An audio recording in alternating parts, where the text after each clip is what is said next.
Press pause, put the controller down. It's time to talk about the gaming industry. My name is TJ Leo. I'm fucking with you. I thought so. I was wondering. I was like, is it the delay or are you screwing with me? For those of you who aren't us, we're dealing with a routing issue in southern Ontario.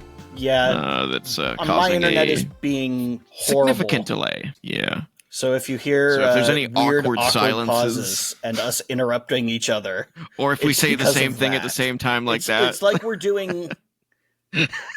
Yeah, it's gonna be like on TV when you see people doing interviews over satellite, and that's just what we're gonna have to deal with today because Yes. there's no way around it. We already put off recording a few days ago, and it's just we couldn't put it off any longer. So it's gonna be a weird one. Yeah, it's just too long. Yeah, it's gonna be a weird episode, and it couldn't have come at a worse time because we have an absolutely jam-packed show for you today. This is episode 43 of Press Pause, a gaming podcast. Besides your internet issues, how are you, my friend? How am I? I'm actually just realizing something that I wanted to test, and oh no, I can't do it. Damn it. Fucking. Ugh. So I was just looking at my my AMD like app menu, hoping that I could try their noise suppression thing, because if it's anything like Nvidia's, it'll get rid of all the clicks and clacks whenever I type something or click on something. But it says it's an unsupported feature. So I guess that answers that. That's that's not gonna work. No.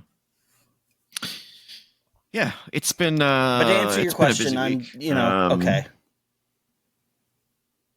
Yeah, it's been a week, man. We've had a lot of content over on Wrestling Renaissance, though. We recorded 3 shows this week, and then we have probably 2 shows scheduled for this week. So it's been a lot of recording. But yeah, I'm good. I'm chilling like a villain. This weather needs to change, though.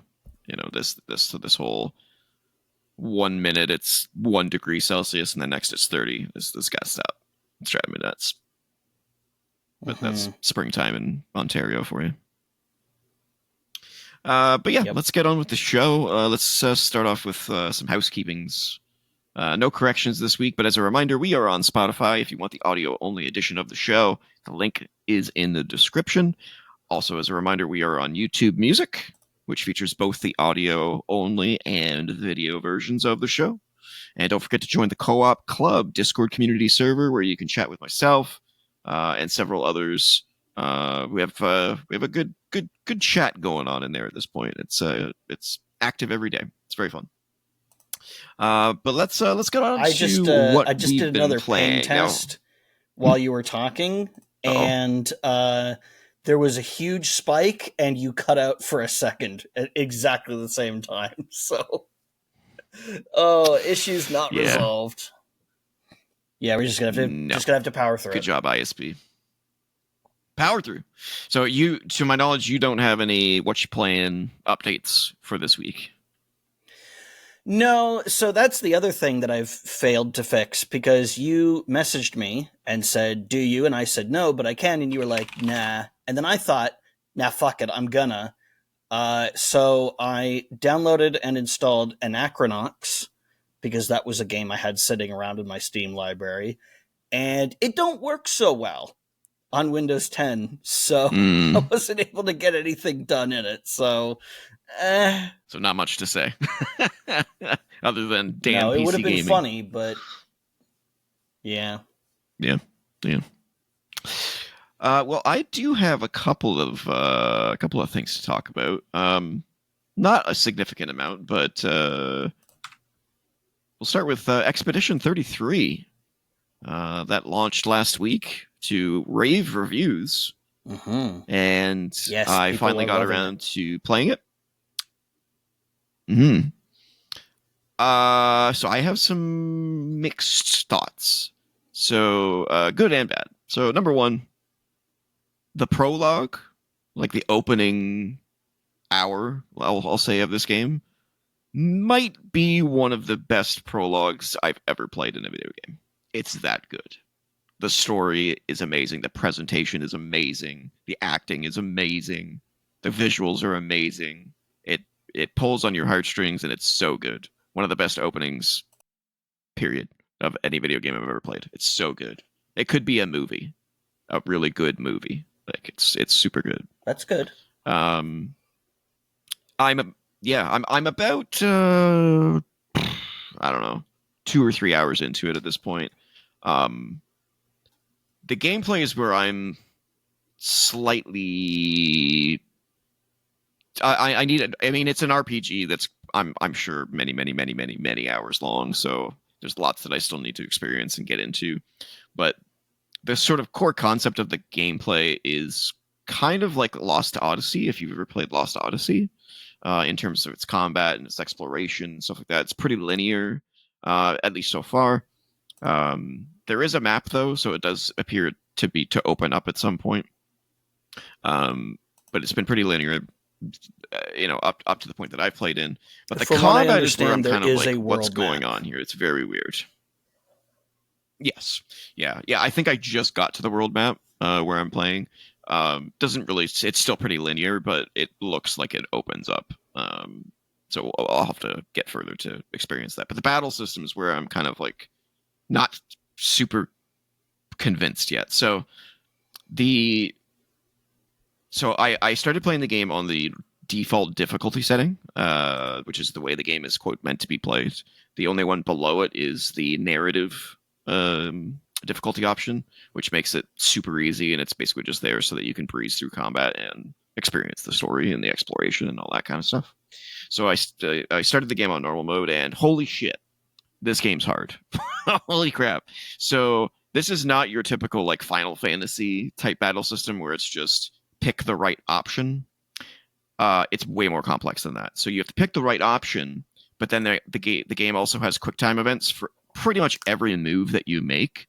So if I choose, no matter what attack you choose, or spell you choose, or skill you choose, whatever you pick, there's going to be a sort of a quick time event that pops up where you have to hit the A button in a certain like part of the bar in order to get like a critical hit or some sort of advantageous um, extra added onto your move.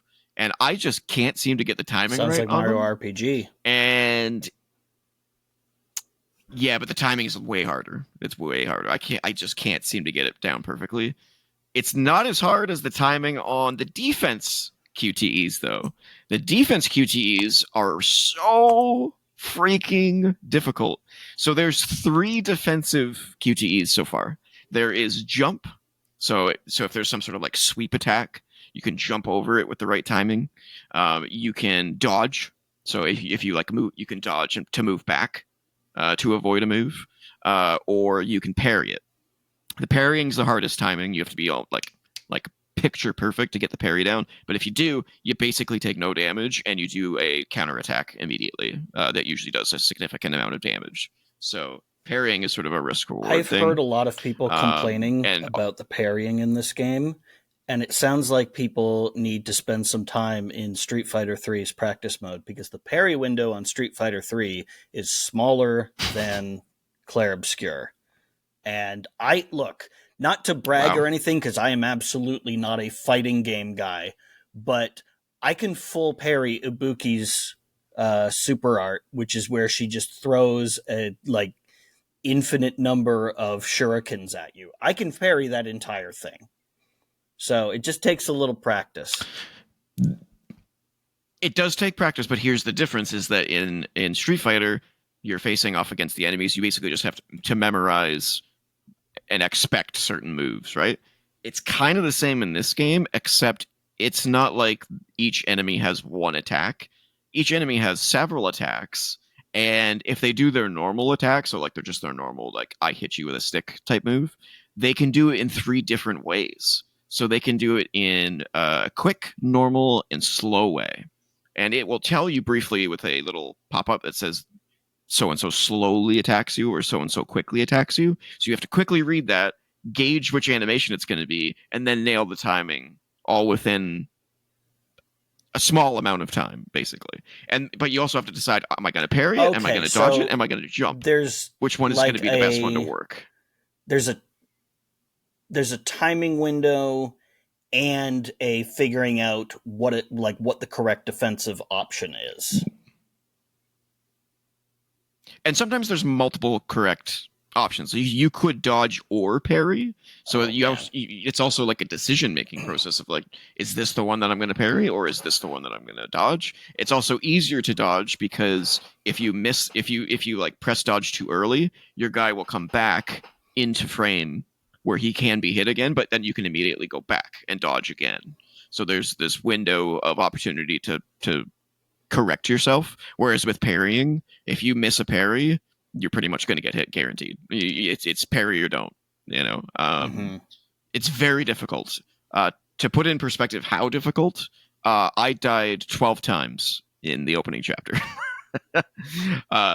So much so that I got frustrated and I put the game down. And then I came back, tried it again, died 3 more times, and I was like, you know what? Fuck it. I'm just going to put it on narrative difficulty and we'll see how it is. And unfortunately, narrative is so easy that it's actually impossible, I think, to lose, which kind of sucks because I feel like there Yeah. needed to be a difficulty in between. Because the problem with narrative mode is that it not only makes the windows for countering 10 times easier, but it lessens the amount of damage that you take significantly. So Mm-hmm. it's like why isn't there an option to just make the window of timing easier, but I still take the same amount of damage if I do fail? Like I wish that would be an option, and maybe they'll add that in a post patch with Yeah. people's feedback.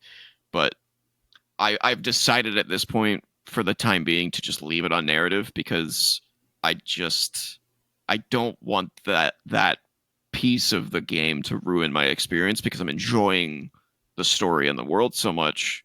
I do want to see it. So a little Mm-hmm. aggravating, little polarizing for me in that regard. Um, but This if I could get the timing down, the combat would be sick, absolutely sick. yeah, this is why I like games that have like a custom difficulty setup where you can adjust the difficulty of multiple Yes, I things. agree. Silent Hill 2 has that, Yep, and the Sniper Elite games have that. And admittedly, not every game is yep, designed to work that way. Not every game just has elements that you can yep. tweak individually. But it sounds like the timing windows for Yes, your defensive options, that's all pretty separated from the other game mechanics. I feel like that's a thing that the player, yeah, considering how polarizing it seems to be, that's the kind of thing that should be tweakable. And I'm sure that with yeah. player feedback, they'll probably do something because it is the primary thing that I've seen about this game is people talking about how, oh, the timing windows for the parries and the dodges and stuff are just too small or it's too hard to get or whatever. Hmm. And it wouldn't be so bad if the hits weren't as insane as they are. Because like in the normal difficulty setting, if I miss a dodge or if I miss a parry, like a third of my health is gone. Like you don't have many chances, in these battles. And not only that, but the rest system is very Souls-like. So you get a very finite amount of heals to heal your party in between rest sites. And if you rest at a rest site, you get them all back and you heal, but then all the enemies come back as well. So except for bosses. So I it's wish very that punishing. people would It's stop very copying punishing. that from the Souls games because that is not the right fit for every game, Mm-hmm. and a lot of games are doing it now. I don't. Yeah, some games it doesn't fit. It's too early for me to say whether it's a good or bad fit. It definitely isn't a bad fit from what I've played so far. And it makes sense in terms of the story, how it works. So I'm not against it. Um, man, and I've solely focused on the dodge mechanic on the combat, but the rest of the combat is great. You have up to 6 skills that you can assign to each of your party members, and each party member also has the ability to aim and shoot manually. Like you actually have to like aim and shoot at a guy, which takes up like one of your action points for that turn. Um, it's a really cool system, and it's visually super impressive. I kind of wish that like Final Fantasy X could be redone in this style because it's so pretty, it's so good.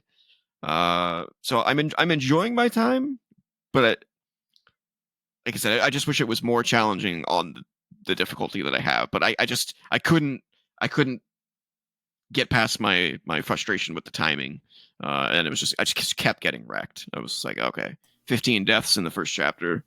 That doesn't bode well for the rest of the game. So I need to, in order to play this game, I'm going to have to lower Yeah, the that's too difficulty. many. Yeah, I could bash my head against the wall trying to get that timing down, but then I'll just encounter a new enemy that has completely different animations, and now I have to figure out what those are, and I'll get my ass kicked the first few times. Like it's just going to be this punishing grind, throughout the whole game, and I'm like, I don't know if I can do that or not. Yeah, that's why I never really bothered to Um, learn parrying in the Souls games. I was able to do it in Demon mm, Souls, but they made the window because it's not just that the window is smaller. I am accustomed because, like I said, I like Street Fighter 3.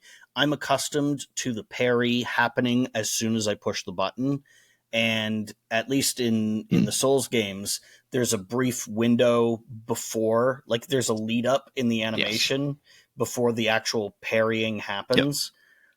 So at that point, I was like, okay, I'm just not going to bother to learn how to do that because it's changing in every game, and it's changing for every enemy. So I'm just going to dodge. Surprisingly, I had the parry down in Elden Ring. I couldn't get it in any of the other games, but I nailed it in Elden Ring. Love that game. I'm trying to think of any other first impressions of Expedition 33. Yeah, like I said, the visuals stunning. Although the game doesn't run perfectly on Xbox Series X, it doesn't like it's not like chugging at 20 frames per second or anything like that, but it has like a inconsistent frame rate. So it's definitely not like a locked 60. My eyes are very sensitive to the jitter, effect of rapidly changing frame rates, and I can see it constantly, and it's a little Mm-hmm. distracting. The other thing that kind of bugs me that's kind of unfortunate is the lip syncing is really bad. This is for those that don't know. This was developed in France, so I'm sure that's what the lip syncing was done to was the French voiceovers.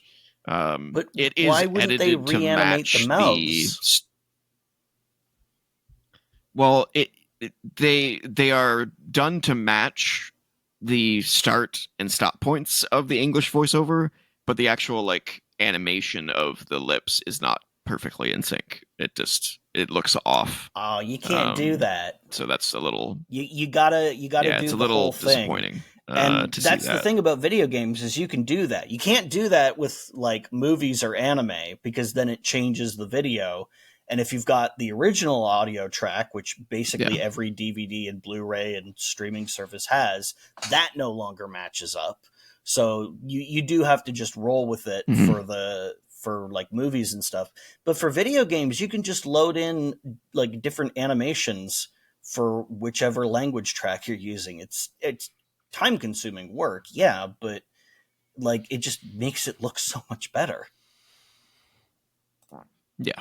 Yeah, and again, maybe that'll be something that they take into account for post launch support as well. Like who knows? I'm starting to wonder a little bit if this is a game that I should put down and come back to a year from now, and then it'll be like patched to perfection. Um, It it's kind of sounds like it. the problem is I really want to play it. Yeah, the problem is I really want to play it because it's so cool. The story is amazing, and the Yeah. acting is so good.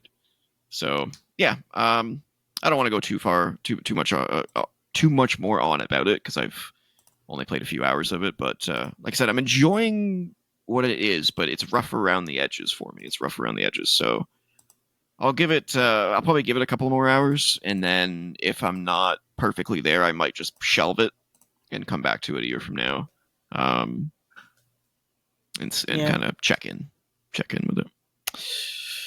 Okay, and then another game I played was Bionic Bay. They did a free trial on PlayStation, PlayStation Plus Premium, so I got to play an hour of this game, and it is not what I thought it was. So I previously compared it to Super Meat Boy.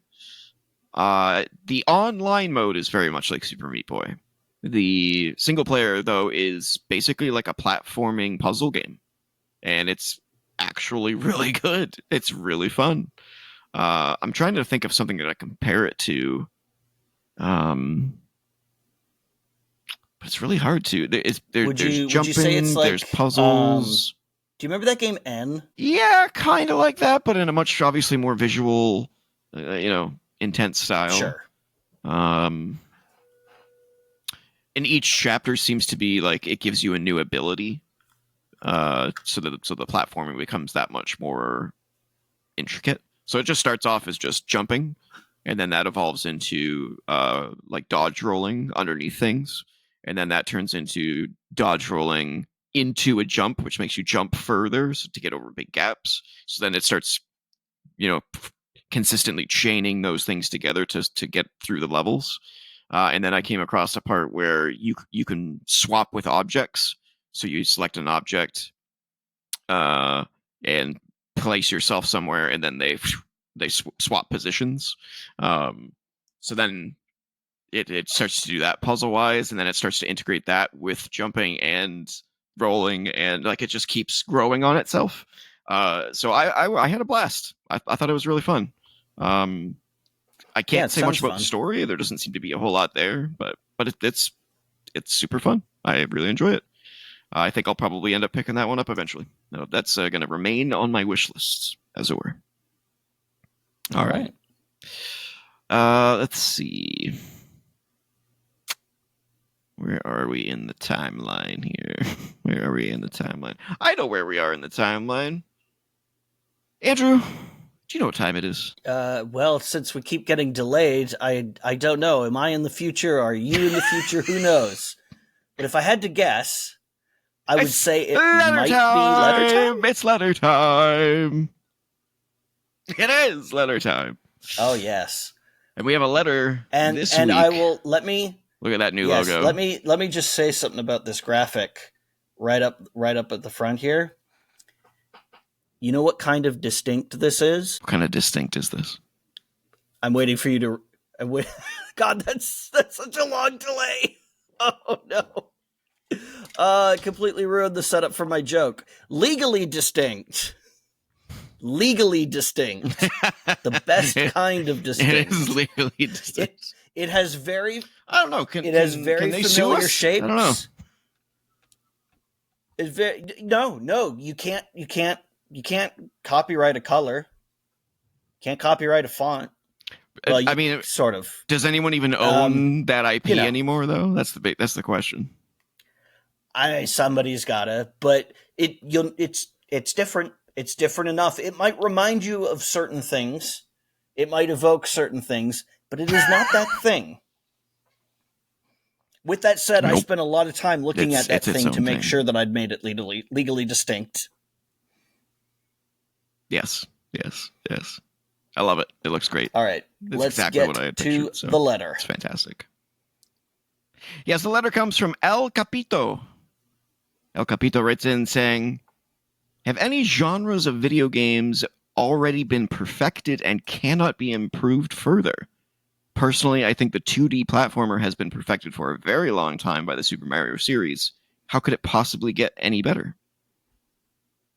Um, I think you use the 2D platformer as a good example of this. It is, I think, pretty much impossible at this point to get the 2D platformer better than Super Mario Brothers. I mean, there are great 2D platformers besides Super Mario Brothers, but I don't think they're. I don't know. I can't picture a way that you could make the 2D platformer better. Um, Well, Probably the that's the 2D thing fighting is game has been people are perfected always too, like, you would think. man, it's not going to get any better than this. And then some indie developer has an idea and turns it on its head. And people are like, oh my God, I wish somebody had thought of this years ago. Which is why we keep getting 2D platformers. Because, if it had been perfected, then we wouldn't keep getting them. You wouldn't see people going, oh my God, Celeste is so awesome, or, whatever. True. Celeste is great. That is definitely a good point. Yeah, I don't know. I don't. Perfected is such a hard word to use for something that is essentially a work of art. Can art be perfect? I'd say no. Um, Yeah. which is why we don't really use the word perfect in our review scale. 10 is the highest on our Mm-hmm. review scale, but we essentially say it's a masterpiece or it's best in class. So, are there any There's always going video to be game room genres for that have been improvement perfected? somewhere. Yeah, I don't know. The 2D fighter, I don't know how you can get better. Like, I feel like that peaked with Street Fighter Well, 2 Turbo, right? here's Like, has there been a better fighting game since then? well, this is a thing that I could spend a lot of time on. The 2D fighter, I think, is actually in a way kind of a stagnated genre because for the last 30 years it's been hey, Street Fighter 2 did that, let's do that too. And there hasn't really been a ton of innovation in that space. There aren't really a lot of 2D fighting games that are radically different from the Street Fighter formula. And I'm not saying that games that follow that formula are necessarily bad. I mean, I just spent a few minutes talking up Street Fighter 3. But it just it just seems like people are kind of afraid to expand beyond that, and also fighting game fans seem to be kind of derisive of anything that doesn't follow that formula. Like I see a lot of fighting game fans say, "Oh, Smash Brothers isn't a fighting game because it doesn't have health bars and it's got stages with hazards." It's like, no, it's a fighting game. It's just not a Street Fighter 2 style fighting game. That would be like Right. saying that Sonic the Hedgehog isn't a platformer because it doesn't exactly follow the formula of Super Mario Brothers. Of course it is. It's just going for a different thing. Yeah. It's a tough thing, right? It's like it's very subjective, I would say. One Mm-hmm. person might say this genre has been perfected, and others might be like, no, I can see different ways that it could be better. I think there's some obvious genres that have not been perfected yet. The horror genre has not been perfected yet. Mm-hmm. The third person action adventure game has long ways to go before it's perfected, as good as they are. Mm-hmm. Turn-based RPGs could be strongly improved. Like I don't know if there is a genre specifically that's been perfected. I would say if there is, the 2D platformer is probably as close to as perfect as you can get, though. Um, there's only so much you can do on a 2D plane before it is just the same thing over and over again. You know, um, Mm-hmm. you can make incremental improvements, I would think, to 2D platformers, but are they better or are they just different? I think that's a question to ask yourself as well. So, but an interesting thought experiment. I liked that. That's fair. I liked that right in. So thank you, El Capito. Hopefully, I'm saying that right. Thank you. All right. Let's get into our next segment, which is Happy Birthday, video games. Happy birthday. It's a new month. We are in May Hey. 2025, which means it's time to say happy birthday to maybe some classic and not so classic games. This month and Uh-oh. probably moving forward, I'm gonna have gonna have some tough goings on with finding games in the following months because up until recently, games really didn't come out after like Christmas. The springtime and summertime was pretty dead for games. It really only started Mm-hmm. to happen within the last 10 years, probably, that games started to more and more frequently release during this period of time. So It was pretty tough to Yeah, find anything for the once you older weren't genres. beholden to physical delivery, um, it became a lot easier to release games at any time of year. And in fact, it became very desirable because it meant you Hmm. weren't competing with absolutely everything in October and November. Exactly. Yep. So let's start off with 10 years old. I have one game that came out 10 years ago, and I think there's a reason it was the only game that came out that month, because that game is The Witcher 3 Wild Hunt. Happy birthday, Oh Witcher man, it's 3. really been 10 years, huh? Yeah, I guess it Crazy, has right? been. And they haven't released a game since. No, that's not And true. Cyberpunk, but haven't seen a new Witcher game though. I need to finish that. Cyberpunk, I've tried playing it about 7 times, No, The just like Witcher 3. Starfield, and I just can't get into it. Oh, The Witcher 3. I've also tried that many times. I've gotten pretty far in The Witcher 3 in comparison to Cyberpunk, though. I don't know why it just ends up pulling me out. I think it's just one of those things where another game comes along and steals my attention away. Because The Witcher 3 is so long. Yeah, It's because crazy. it takes so long to finish that something else is going to come out before you finish it. Yep. 20 years old. Happy birthday to Forza Motorsport. The original Forza Motorsport came out 20 years ago. Now a pretty massive franchise.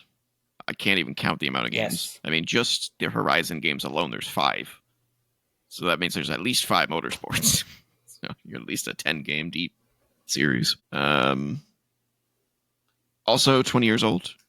Advent Rising. Remember that game? Tommy Tallarico's Yeah. musical push for that game, and didn't really do well. And also turning 20 years old, Pariah. Remember Pariah? Supposed to be the Halo killer. It was like one of the first games to tout it was going to be the Halo killer. Yeah, and certainly not the last. No, certainly not the last. And then turning 30 years old this month, the only game I could find was not a game at all. Launching in North America in May 1995, the Sega Saturn. Happy birthday, Sega Saturn. Yeah. Yeah. That's it. That's all I got for happy birthday video games. Pretty, like I said, these next few months are going to be pretty dry. Pretty dry. But happy birthday to all of those games and their developers, assuming they're still around. And if they're not, well, happy birthday to the actual people from those studios, wherever you may be. Wherever you may be. All right. That leaves us with... Let's see. Well, we all know what that leaves us with. The Metacritic Check-In. The Metacritic Check-In. What do we got this week? Let's see. Let's see. I've talked about a bunch of these already. Sunderfolk. That's the new game from like the ex-Blizzard devs, I think. That was the one with like the cell phones. The cell phone one that I commented on a little bit ago. Sitting at an 83 on Metacritic. So That's not bad. Guess it's doing pretty well. Yeah. What else we got? Days Gone Remastered is out. I have heard nobody talk about it. It's sitting at a 78 on Metacritic and an 88 user score. Yeah. Didn't review codes for that go out like today? I don't know. Seem like I haven't heard anything about it.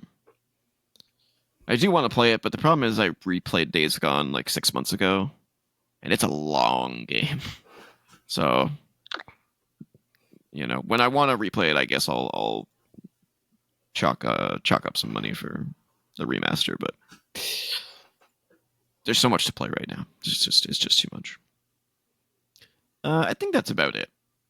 Not a lot of stuff. There's going to be a lot of stuff soon, though.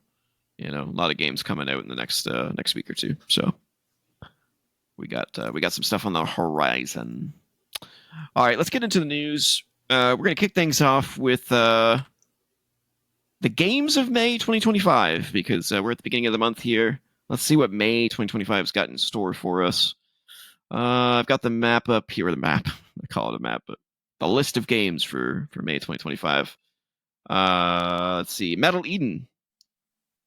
That's the shooter that I recently talked about, how it's like very similar to Doom. Comes out May 6th, which is only 2 days from this recording. Hope that game does well, because I enjoyed the demo. The Midnight Walk comes out on May 8th. That is the next game from the... Oh, what's that dice game? Lost in Random. The Lost in Random team. Highly recommend Lost in Random if you haven't played it. Check out that game. It's great.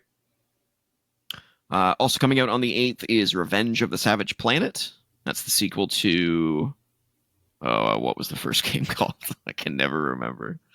Something Journey of the Savage to the Savage Planet. Was the first game. Journey to the Savage Planet. That sounds right. That sounds right. What else we got? Let's see. The Precinct comes out on the 13th. That is a sort of top-down sandbox, almost a GTA-like an old school GTA-like, except you're the cops. Looks actually pretty good. I'm hoping it turns out well. But Doom: The Dark Ages comes out on the 15th. That's a big one. It does, doesn't it? Yeah, and that's coming to Game Pass, so I will be able to report back on that one. Ooh, did not know this. Monster Train 2 comes out on the 21st. Yeah, baby. Yeah. So excited for that. Blades of Fire comes out on the 22nd. We recently talked about that on an episode of the show. That's the one where you craft your own swords, and it's like a third person. It's almost like Darksiders, but you have to put a lot of effort into creating your weapons. It's kind of cool. Looks cool. It sounds like it would be a really bad sequel to Blades of Steel, because Blades of Steel is a hockey game. See? Yeah. So Blades of Fire would just melt the ice, and I got nothing. I started off that joke with like, oh, this will be funny. Wait, no, it's not. I liked it. I like that humor. It's good. What else we got? Oh, Pipistrello and the Cursed Yo-Yo comes out on the 28th. I played the demo for that one. Talked about it recently on the show. That one. I'm looking forward to that. It was fun. And I think... Elden Ring Night Rain comes out on the 30th. We'll see how that does. I think that's it. Yeah, I think that's about it. Disney Illusion Island also comes out on the 30th. That's the Disney platformer, which I've heard. Heard some good things about that one. Castle of Illusion, starring Mickey Mouse on the Genesis. Yeah, except it's more like the new Super Mario Brothers version of that, where you can have up to 4 people. Okay. And it's like a Metroidvania too. Yeah, look, it's getting good press, so I've been keeping an eye on it. It's single player and up to 4 players, I believe. But yeah, coming to Switch, PS5, Windows, Xbox Series. And that's the games of May. It's a pretty big month. Lots of good stuff in there. Yeah. But let's get into the actual news, because there is a lot to get through, ladies and gentlemen. There's some big stuff that happened this week, starting with EA. Good old EA is in the news. We're going to kick things off with Apex Legends and Star Wars Jedi developer Respawn cancels another incubation project, and around 100 employees have been impacted by the cancellation. The article reads, EA has canceled another incubation project at Respawn Entertainment today and simultaneously laid off a number of individuals across its incubation, Apex Legends, and Star Wars Jedi teams. In a post today from the studio, Respawn announced it has, quote, made the decision to step away from 2 early-stage incubation projects and make some targeted team adjustments across Apex Legends and Star Wars Jedi, end quote. One of these canceled incubation projects is the same one already ported back in March, which I think was the extraction shooter, the Titanfall extraction shooter. Oh no, I'm not sure what that one was. It says the other one is the extraction shooter. So what's the other one that they reported back in March? Let's see. Just a multiplayer first-person shooter, unnamed. Yeah, not no, That we had no is information on that one. unfortunate. So IGN uncovered that roughly 100 individuals are affected by the changes, including a mix of developers, publishing, and QA workers on Apex Legends, as well as smaller groups of individuals on the Jedi team and on the incubation projects. IGN also understands that at least some, though not all, of the developers from the incubation project reported on in March have already been moved to work on Iron Man at EA Motive, Battlefield, and other projects. When asked, EA declined to comment on the exact number of individuals impacted, saying it is offering impacted individuals 30 days to find a new opportunity inside the organization and is endeavoring to find roles for as many individuals as it can internally.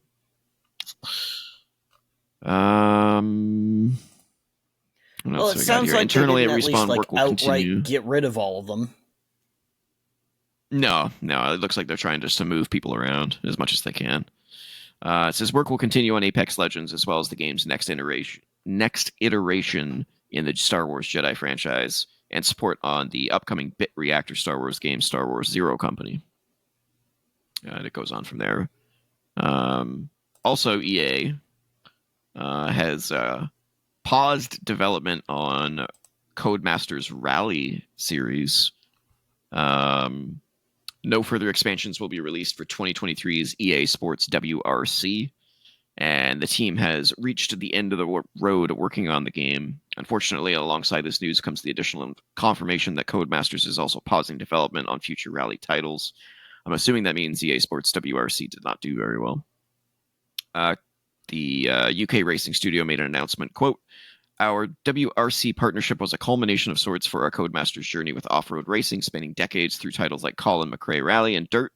We've provided a home for every rally enthusiast striving tirelessly to push the boundaries and deliver the exhilarating thrill of driving on the ragged edge. We've brought together incredibly talented racing developers working with some of the sport's icons and had the opportunity to share our love of rallying." The World Rally Championship itself has acknowledged the news on social media with a largely vague comment noting the, quote, "WRC gaming franchise is going in an ambitious new direction with more news coming in the near future," end quote. So I don't know if that means that the WRC license is being moved away from EA or if EA is giving it to someone else within EA. Not really sure. Yeah, I loved no Dirt, idea. though. I don't know if you ever played the Dirt games, but Dirt 5, which was a launch game, I think, for the current gen consoles, was great. It's fantastic. All right. I have a What else we got here? a kind of an interesting article here, if you want to hear about that. What you got? So What you this got, is bro? from Engadget. The Louvre will stop renting out 3DS audio guides in September. So this is a thing that they'd been doing since, where was it? Since 2012, and you could spend €6 to rent a 3DS that had a program on it that would give you information about the various artifacts and displays in the Louvre, which I remember hearing about, but I had no idea they were still doing it. So That's really weird. that is coming to an end this September. Was that a partnership with Nintendo, or were they just repurposing 3DSs? Yeah, that was a partnership with Nintendo. Okay, interesting. That's kind of cool. Okay. Let's see, where are we here? Next up, Xbox is in the news, and not a good thing. Microsoft has raised the price of all Xbox Series consoles and games, confirmed to hit $80 this holiday. In an announcement today, the company said it will be raising prices on Xbox consoles, controllers, headsets, and some games. The price hike for consoles and accessories kicks in May 1st. And while game prices will stay the same for now, we should expect to see Xbox charging up to $79.99 for new first-party game releases around the holiday. That's USD, just as a reference. Price increases are taking effect globally, with the exception of headset prices, which are only going up in the US and Canada. Going forward, here are the expected prices on various Xbox consoles and accessories in the United States. The 1 terabyte Xbox Series S was originally $349.99. It will be going up to $429.99. The Xbox Series X, originally $499.99, will be going up to $599.99. Yikes. Yeah, that's too much. That's at this stage in its life. That's the biggest way increase. Too much. Yeah, that's the biggest increase a console price has ever happened. They don't get more expensive; they get cheaper over time. Yeah. I have to assume this is due to the tariffs. Yeah. But I mean, I don't even know what to say. I don't even know what to say. If people weren't buying the Xbox Series X now, they're certainly not going to once the price increase starts, which it already has May 1st. So it's not gonna go well for Xbox this holiday, I don't think. So that sucks. There's a lot of talk in the industry right now of like, is console gaming going to price itself out? You know, like at some point, are people just going to be like, I'll just buy a PC? You know, if I'm going to spend that kind of money, then why don't I just buy a gaming PC? That's what I did. I stopped buying game consoles because it was getting too expensive and the return on investment wasn't as good as it used to be. Everything comes to PC eventually anyway now, and I can also do other stuff with that PC. Even if that PC costs considerably more, it's a better overall investment of the money. So, yeah, I've been priced out of game consoles for a while. Yeah, it sucks. It super sucks. And now the Switch 2 with its price, it's like, yeah, this I'm a little concerned, honestly, that we may see like another video game crash because the consoles are just too expensive. Like maybe not the gaming industry itself crashes, but like the console industry might crash. Yeah, the console industry. I mean, it's gonna. We've talked about this before. It's gonna happen at a certain point. At a certain point, they're gonna become too expensive and not worth the price.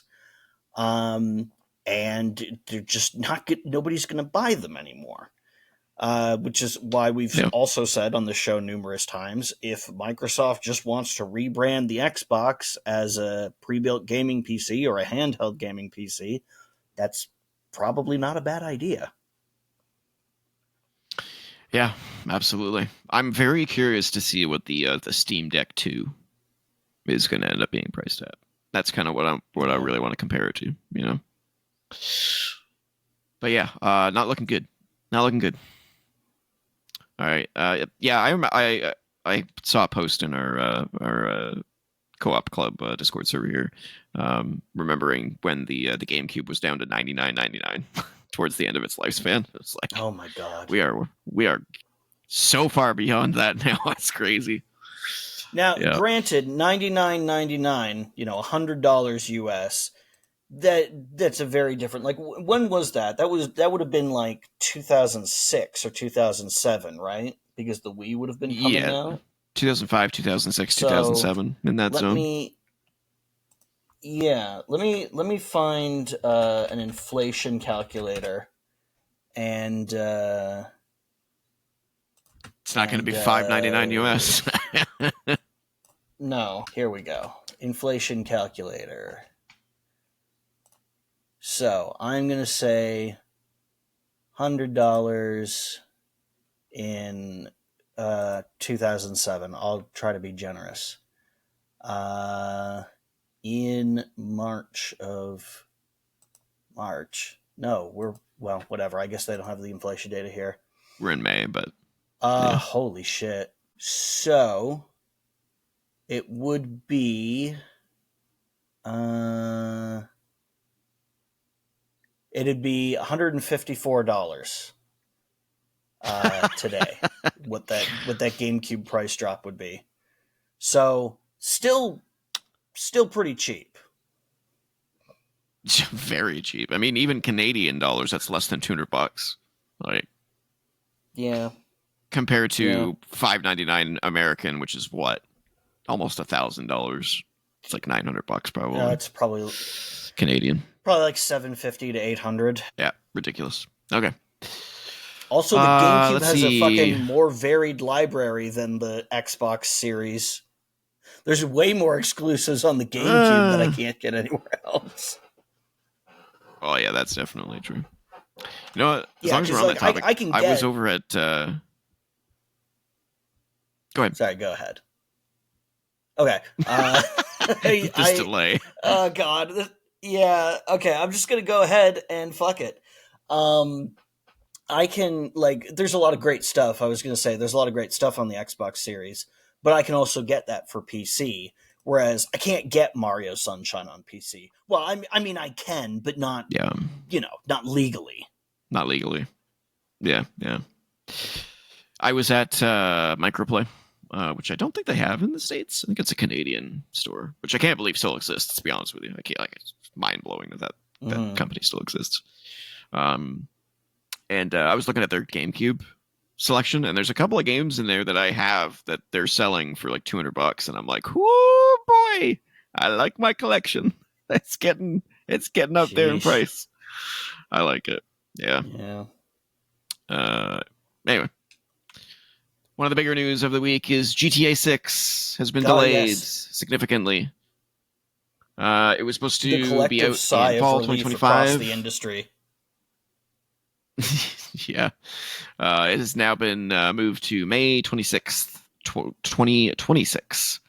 So basically a year from now, the game will come out, Mm-hmm. which is mind-blowingly crazy. In a statement, Rockstar apologized for the significant delay to the game, expected to be the biggest entertainment launch of all time. Quote, "We are very sorry that this is later than you expected. The interest and excitement surrounding a new GTA has been truly humbling for our entire team. We want to thank you for your support and your patience as we work to finish the game. With every game we have released, the goal has always been to try and exceed your expectations, and GTA 6 is no exception. We hope you understand that we need this extra time to deliver at the level of quality you expect and deserve. We look forward to sharing more information with you soon." Yeah. So to be fair, the reveal of this game, their hand was kind of forced by a leak, so they did show it off a little bit earlier than they meant to. So Yeah, it doesn't surprise me that they're pushing it back. they were pretty confident for fall 2025, but I think this is just another one of those scenarios where don't promise a date that far out.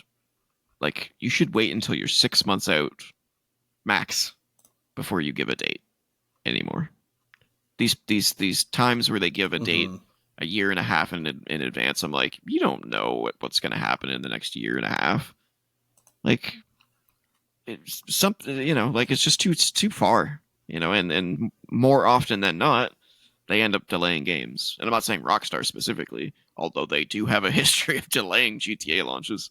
It's just Mm-hmm. stop doing this. Stop promising things ahead of time. I understand you have shareholders and all that crap, but you're just lying to them. These shareholders Yeah. are dumb. Like, it's as simple as that. So Rockstar's statement at least confirms the GTA 6 release date, but there were no new assets released, which means the wait for trailer 2 continues. There's also no mention of launch platforms, which some are already speculating leaves the door open to GTA 6 releasing on PC as well as PS5 and Xbox Series X and S. I would bet against that personally. I think the PC release will be like a year after Yeah. the console launches, Unfortunately. but we'll see. And it'll probably be 500 gigabytes. Um, yeah, it's gonna be freaking huge.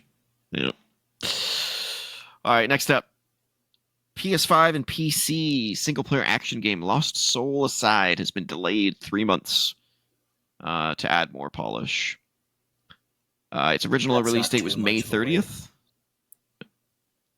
Yep, now it's August 29th, 2025. I'm not going to read the typical spiel, but Yeah, I still Yeah, don't know enough about it's this gonna game sound the to same really as it have any always hype does. for it. Yeah. Um, I'm keeping an eye on it. I just don't know enough about it to really attach myself to it. It could be great, or it could just be like another pretty looking anime game that I have absolutely no interest. You know, yeah, we'll see. All right, let's get to some more sad news. Lots of sad news in the in the industry this week. Starting with Giant Bomb. Uh, Giant Bomb's future is uncertain following a showdown with parent company Fandom, which also owns GameSpot, over editorial interference. Creative director Dan Reichert announced on a recent live stream that he would no longer be appearing on the Giant Bombcast. I like that. I like that name. And co-host Jeff Grubb confirmed on social media on Thursday that he's no longer with the company. Giant Bomb content is currently on hold while Fandom engages in a strategic reset and realignment of our media brands. Quote, end quote. This is all Oh courtesy of man. Kotaku, by the way. While that was a dream come true, knew it wouldn't last though. Quote, Grubb, who joined Giant Bomb in 2022 after a reshuffle that saw the departure of longtime host and co-founder Jeff Gerstmann, wrote on BlueSky, quote, out of a job at the moment, but I'll always be doing game mess, end quote. He added, referring to a podcast he co-hosts with GamesBeat reviews editor and Giant Bomb contributor Mike Minotti. Or is it Minotti? I feel like I'm doing a pretty good job at these names, though. Needless to say, quote, I will no longer be contributing to Giant Bomb, Minotti wrote in a separate post. Nothing but love to all the wonderful people from there and GameSpot. Jeff was a workhorse and a hero for the way he shouldered so much responsibility there, and I am furious with the way executives have treated him, end quote. The news follows an ominous pause on Giant Bomb streams at the end of April and the takedown of an episode of the Giant Bombcast from YouTube this week after the hosts mocked apparent brand safety concerns recently foisted upon them by management at Fandom. Then in a live stream on April 30th, Reichert, a member of Giant Bomb between 2014 and 2020, who returned in 2022, announced he would no longer be appearing on the show, had no interest in Fandom's vision for Giant Bomb's future. Quote, as you know, we've temporarily paused Giant Bomb live streaming, and that content is currently available on demand for our audience, end quote, a spokesperson for Fandom told Kotaku in an email. Quote, we understand this programming pause isn't ideal for our audience, but it's part of a strategic reset and realignment of our media brands. We have some creative ideas for the future of Giant Bomb that we're actively working on. We'll be able to communicate more about soon, end quote. So here's what Yeah, I'm Giant Bomb's wondering. I'm yeah. wondering if they're just going to do exactly what they did last time. Because for those of you who don't remember, Giant Bomb was formed because, the short version is Jeff Gerstmann gave a bad review to Kane and Lynch 2 because it was a shitty game. And Kane and Lynch 2 was Yeah, I remember being that. heavily advertised with full site integration on GameSpot at the time. And so they fucking fired him because he shit all over the game that was, that was paying their Ethics. salaries. So yeah, he said, well, screw you guys. I'm going to make my own review site with blackjack and hookers. And god damn it if he didn't actually do that, and has been going strong for 15 years or whatever. So what's to stop them from just doing it again, just creating another independent game site and running it for another decade or so until it gets bought up by somebody, and just keep doing it, just keep fucking doing it, you know? I mean, I know that Keep fucking that it's a chicken. little more complicated than just doing that, oh, well, you want to do it, sure, let's do it, boom, it's done, perfect. No, it takes a lot of work and it takes money, but I mean, they've proven that they can do it. So if there's anybody who could do it again, I would say, And they've proven that they have an audience too. these guys might be yeah. And that audience will follow them. Well, yeah. Giant Bomb is not the only one having issues this week. Excuse me. Polygon is also having issues. The video game website Polygon has been sold to Click Farm powerhouse Valnet, and much of its masthead has been laid off, Kotaku has learned. The sale has oh my god, I can't talk today. The sale was subsequently announced in a press release. Multiple staff members have posted online about losing their jobs or about colleagues now being out of work. Quote, I'm no longer with Polygon. If you're hiring, please consider the many talented writers and editors now on the market, posted Polygon co-founder and EIC Chris Plant. Every one of them deserves a spot on your staff. I won't be talking more about the sale because I wasn't involved. Going to go hang out with my kid, taking wins where I can. The sale was confirmed in a press release, which Well, you did know what not this mention sounds like to layoffs. me? This sounds like an Mhm. opportunity for people from Giant Bomb and Polygon to now come together and say, Right? "Hey, you Merge, got baby. experience, you got talent, we got experience and talent. Fucking, this is like the perfect time. Put those creative forces together." Yeah, make a new company. Call it Polybomb. Sure. Why not? Yeah, You're the waiting sale was for a confirmed in a reaction press from release, me, which and did all not you're going to mention the get is sure. layoffs. I hate you. The price of the deal was not disclosed. Sources tell Kotaku that deputy editor Maddie Myers and games editor Zoe Hanna are among those that remain at Polygon. Executive editor Chelsea Stark said the layoffs included over 20 staff. Vox Media did not immediately respond to a request for comment. So yeah, another one bites the dust, as it were. Mm-hmm. I don't understand how these companies like come and go. You know what I'm saying? Like let's for instance, let's say you and I become super successful and Co-op Entertainment and Press Pause, Mm-hmm. a gaming podcast, becomes huge. I wouldn't sell it to anyone. I would want to retain control. So why do these smaller entities sell? They know what happens in this industry. They get gobbled up. The corporate gets involved. They shit all over it, and then it ends up dying. That they all have had. That's Well, what happened to every single one of them. here's the thing. Once like if that were to be the case, if that were to happen to us, and this were to be like a full-time job for us, and we would need like salaries, and our livelihood would depend on this, suddenly the money becomes very important, and you, as every person you hire, got to pay them money. You know, you at some point Mm-hmm. you need to make compromises in order to make money, and you try to negotiate these deals so that you retain as much creative control as possible. But yeah, ultimately it does get chipped away from you. You just kind of gotta hold on to it to as long as you can, because the alternative Yeah. is the sites that are completely corporate and just regurgitate press releases and give like blanket eights to everything. Mm-hmm. Like it's entertainment journalism, and there isn't really a lot of room for like hard hitting entertainment journalism, because most people don't take it seriously, because most of the time it isn't serious. That's not to say that there are never serious issues. Obviously, we are well familiar with all the layoffs that happen in this industry, all the mistreatment that happens in this industry.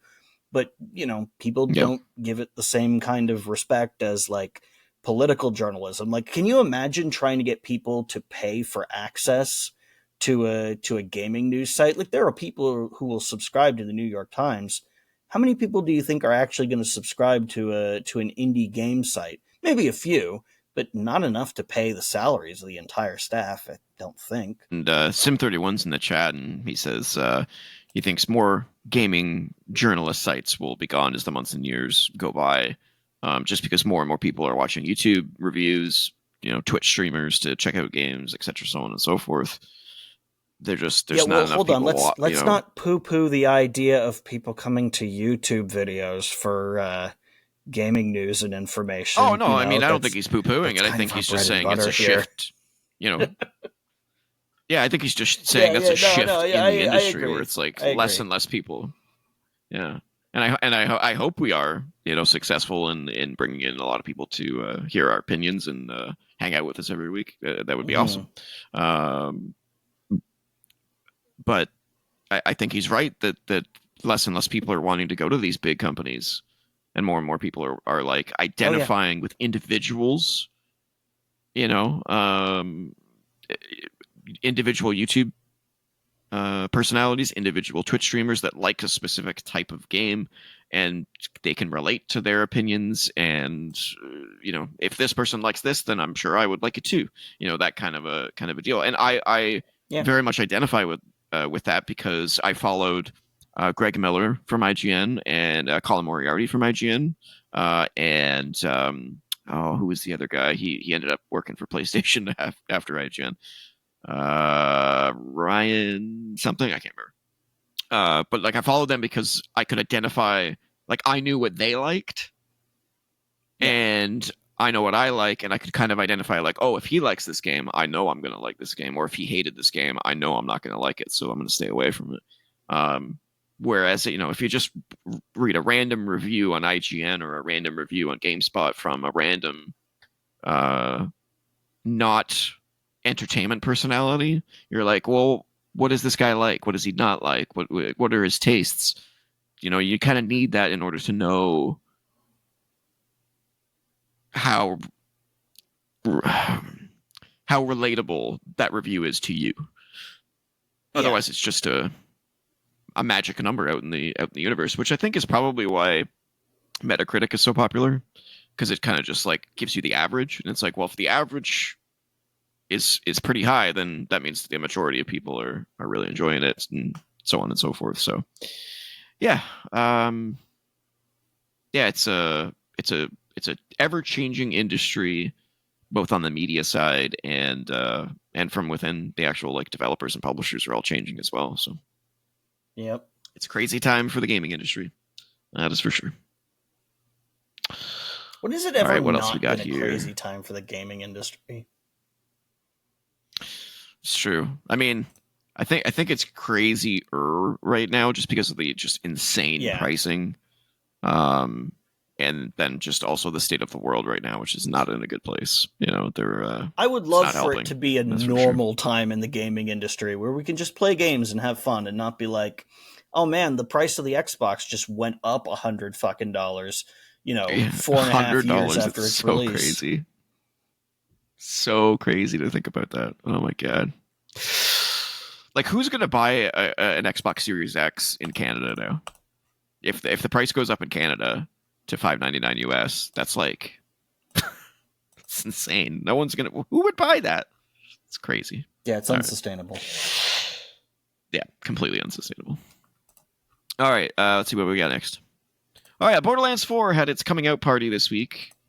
I was not super excited about this from the trailers that we've seen so far, so I kind of sort of tuned in a little bit, but not much. But I'm hearing good things, and also they've moved up the release date, which almost never happens. They moved it up 2 weeks from its original release date. So it now launches on September 12th this year. Why they did that, I'm not entirely certain. But I guess they're confident, that they can hit that release date. Looking at the sort of break, is there something coming out that day that they're trying to avoid? It's coming out the 12th. What day did you say it was coming? Of September. Okay, so it's not the same day, but it's the same month as Marathon. What's Marathon's release date? September 23rd. That would be the reason that they moved it. Yeah. Yeah, that's funny. Yeah, getting ahead of the Marathon crowd. Interesting. Well, there you go. So let's see. They got some updates here on Borderlands 4. Says every Borderlands title updates its traversal mechanics in new ways, and Borderlands 4 looks to be no different. We've seen hints at some of the new looter shooter tools players will have at their disposal when its release date rolls around this September. Vault Hunters can take advantage of a very Destiny-like mid-air hover this time around, giving players the freedom to shoot while airborne or reach faraway ledges. There's also a grappling hook that can be used for both combat and exploration, as well as a dash for those last-second dodges. Vehicles, of course, continue to be a major component of Borderlands 4 too. And this time around, it appears we'll have freedom to spawn our rides, including the new Digi runner, whenever we please, instead of having to go to a vehicle station. All sounds good to me. Man, when they added the grappling hook to Halo Infinite, woo, Yeah. love me a good grappling hook in video games. They always seem to be super fun. Yeah, I just wish the rest of Halo Infinite was Um, as good as the grappling hook was. yeah, yeah, yeah. Let's see. Let's see. There are returning manufacturers for the guns in the game, but there are three new ones: Order, Ripper, and Daedalus. I'm gonna say that is. Um, However, Borderlands 4 is taking things one step further by introducing a new spin on its existing gun mechanics: the licensed parts system.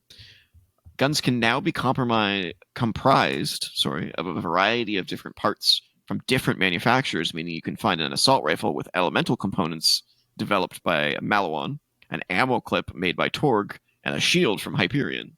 Higher rarity weapons come with more parts, making that quest for big loot drops more crucial than ever.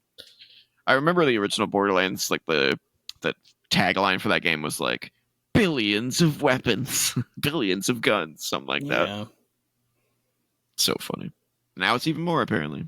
It doesn't really Finally got count some when you details just on. have a model with a few different stat rolls on it. That's the way it was in Borderlands 1, yeah. But on the rest of the Borderlands Yeah. games, like you can actually see like different components on the gun itself and different colors and different changes to the weapons based on what additives they have. It's actually pretty cool. Some of the guns were just absolutely stupid though. If I this remember is I got one sort gun. of I think it was apropos in of Borderlands. nothing, but it's really depressing that my brain, like looking at this whatever this character is from. I know that there's a bunch of these. They're like a common enemy, but my brain just It's a automatically psycho. started Yeah. scanning it for signs of being AI generated, and I was like, no, they wouldn't.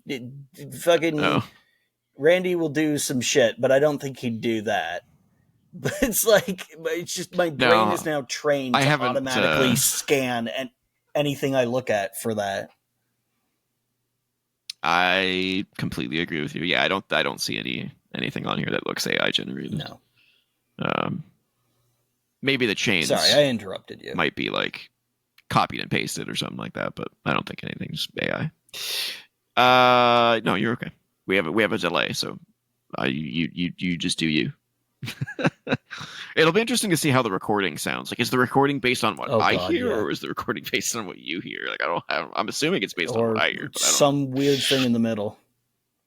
Yeah, some mystery. Yeah, it's gonna sound. This should be And it interesting. could also be changing because my connection speed could be up and down and all over the place. So Yeah. who knows what the time delay will be?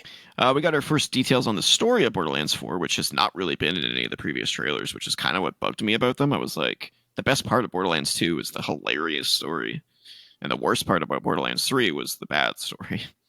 Uh, so the state of play followed two Vault Hunters, Vex the Siren, and an exosuit wearing former Tidore, I want to say that's the name of it, a soldier named Rafa. The former playable character uses siren abilities. Former playable must have been from Borderlands 3, and I just don't remember their names, which isn't super surprising because was not a big fan of that game. The former playable character uses siren abilities to conjure beings to help in battle, while the latter builds tools like arc knives to tear enemies apart on the fly. Today, the gameplay sees the duo fighting through cold, open arenas throughout the Terminus range, one of the 4 zones to explore on the planet Kairos. Borderlands 4 will follow the series' trend of running into old faces while introducing new ones. Some familiar names that showed up during today's state of play include Moxie, Zane, Amara, and of course Claptrap. Though there are a few hints that we might learn more about Lilith too. New characters include a towering armored individual named Rush and a helpful robot named Echo 4. The handy robot companion will follow players for the duration of Borderlands 4, aiding with exploration by scanning environments, hacking, and leading lost Vault Hunters to their next objective. Multiplayer. Borderlands 4 players will be happy to hear Gearbox has made an attempt to streamline the co-op process this time around. In addition to what it calls an improved lobby system, should be easier to join up with friends at a moment's notice. Crossplay will be available at launch too, with all loot instanced for each player and dynamic level scaling, meaning you'll have freedom with friends on any platform. Customization within your parties goes even further, as Gearbox has implemented a feature that allows everyone to have their own difficulty settings separate from one another, making the journey with friends easier is split screen couch co-op, which will be available at launch as well as an addition that allows players to fast travel to their buddies if someone gets lost. That's a good idea. How do you have difficulty that's different Borderlands for every player? Well, it's an RPG, so they could just make the level scaling different for different players. I don't know. It's a good question. But like, if does it depend on who spawn? Like, if you come across an enemy and they're like, "Oh, this person's on easy mode," so we'll make sure that the enemy is the same level as them. Does that make sure that your friend, like, does that mean that your friend playing on hard mode also sees that equally leveled enemy, or do they see it as being scaled to their level? Like, I'm not sure how that would work. Question. Or do they just give you damage buffs or something? Yeah. So like maybe you just take more damage from enemies if you're on a higher difficulty. Yeah, who knows? I hope it's good though, because Borderlands 2, as I've said many times on the show, is one of my favorite co-op games of all time. Like, it's just so good. 3 was not. 3 was not. And same thing with pre-sequel. That one was not good either. Obviously, some people liked it because they're making a 4th game, so to each their own. And then there was also Wonderlands, which was fine. What else is here? Borderlands 4 also features a lower chance of legendary loot drops. I guess one of the biggest complaints in Borderlands 3 was that legendary weapons dropped like 50 an hour. Like, it was just like giving out candy, which lessened their "oh my god, it's a legendary" moments. So sounds like they've adjusted that. Dense new skill trees and more. Rep kit gear will have players choosing between a quick revive and temporary combat buff, while ordinances give fans? Why would you say fans? Why would you say gamers? While ordinances give fans the option to fill a cooldown weapon slot with either grenades or unique heavy weapons. Fans? That's not a good word to use. There's also enhancements which replace artifacts in favor of gifting bonuses to guns from specific manufacturers. I mean, everything that I'm hearing sounds great. I just hope it has the charm and the fun factor of the second game, because the third one was definitely missing that. Man, I just keep thinking, like, the way you talk about these games, if there's any game that we completely disagree on, it's the fucking Borderlands franchise. Yeah. I think you and I would probably have a ton of fun with Borderlands 2 if I hadn't already spent 600 hours playing the game. Together, we could probably have fun with it, but I would be skipping all of the dialogue whenever I could, because I just hate the writing in those games. I hate the characters. Oh God.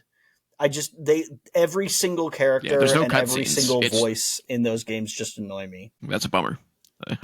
Handsome Jack is one of my favorite villains of all time. He's so funny. Where are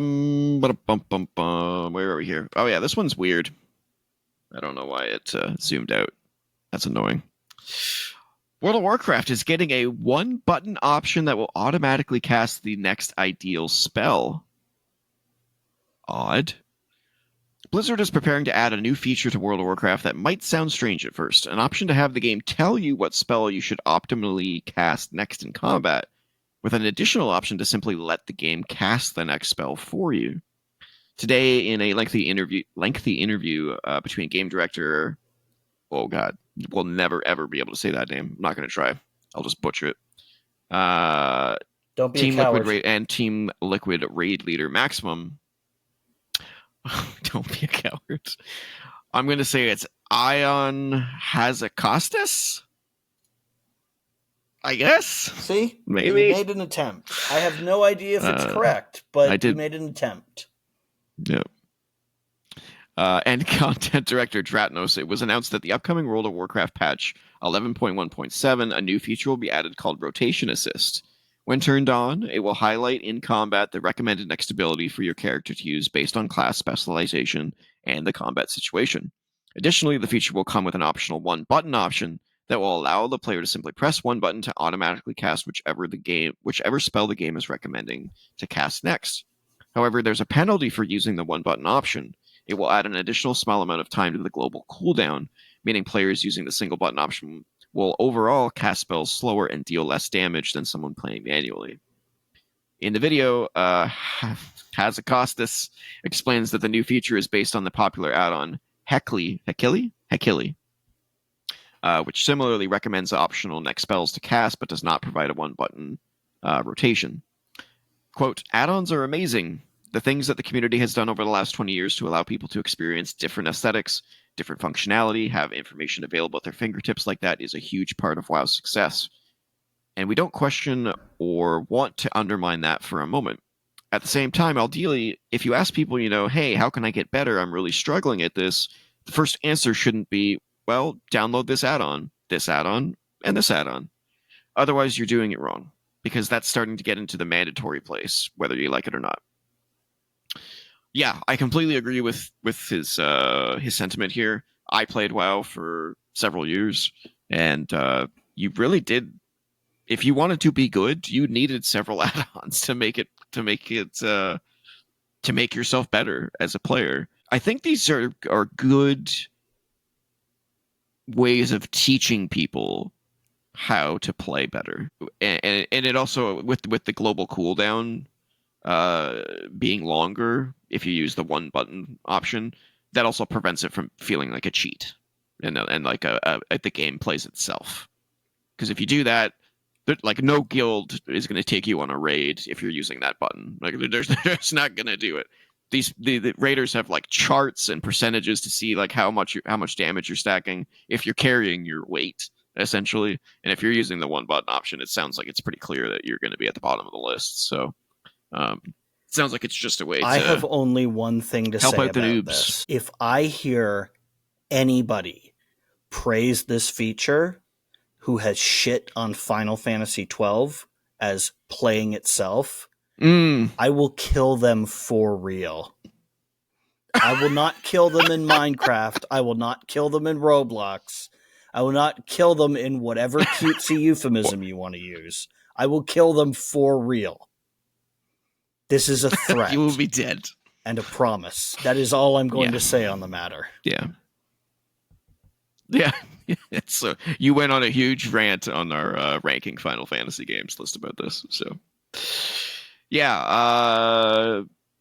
I think it's a good idea. I think it's kind of crazy that it took 20 years to add this feature, though.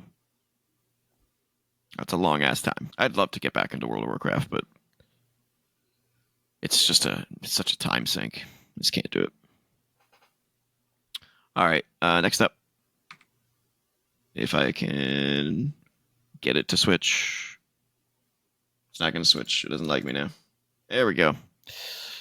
Assassin's Creed Shadows is in the news again. Ubisoft. Is it Ubisoft or Ubisoft? I think it's Ubisoft. But I don't know. I think it's Ubisoft. We're gonna go with Ubisoft. Ubisoft has outlined its plans for the first year of post-launch content for Assassin's Creed Shadows, including promises to add features like New Game Plus, more difficulty settings, additional story content, and more. So they have a roadmap here.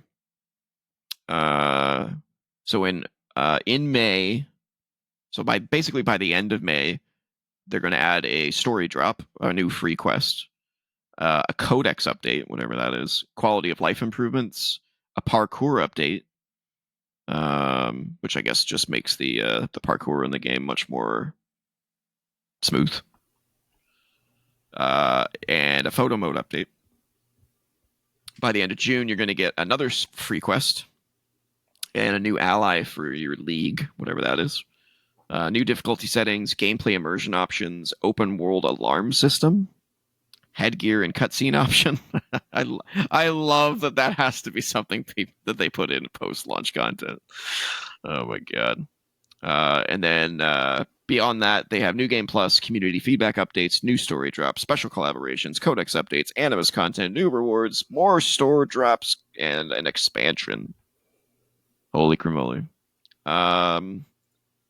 So I think what we can take from this is that Assassin's Creed Shadows is going to get the Valhalla treatment, which means I should probably wait to play it until like 2 years, 3 years from now, when it's finally complete. This is what I hate about modern gaming. It's like every AAA game that comes out, if you buy it day one, you're not really getting the full experience because they're just going to add shitloads of content, quality updates. Like, it's so annoying. Why can't they just deliver a complete game? Ah, games. Frustrating. Well, That being it said, costs so much to make Assassin's them Creed now Shadows that sounds you great. got to get as much out of them as you can. Yeah. Yeah, gotta milk it dry. Gotta milk it dry. Yeah, I really want to play it, but I'm gonna wait because the longer I wait, the more polished that game's gonna be. So I'll wait. Makes me sad though. Next up, Space Marine 2 Patch 8 detailed. Space Marine 2 is set for Patch 8, and with it, the hotly anticipated Horde mode, which fans hope will breathe new life into the third-person action game. Developer Saber Interactive revealed how the Horde mode will work.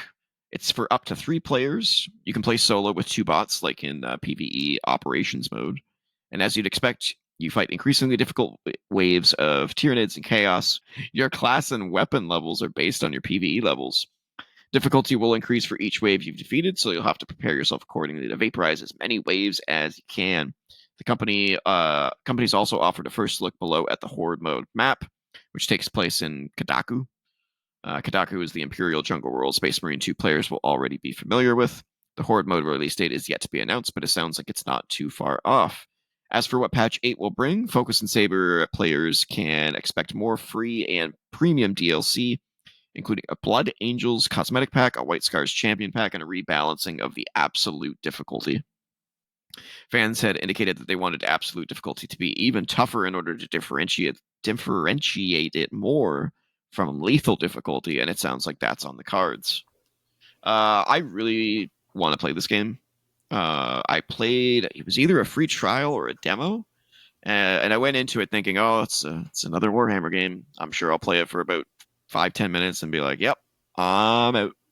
And I was pleasantly surprised. It plays like a Gears of War melee kind of game, which is not super surprising, I guess, since Gears of War copied Warhammer in a lot of ways.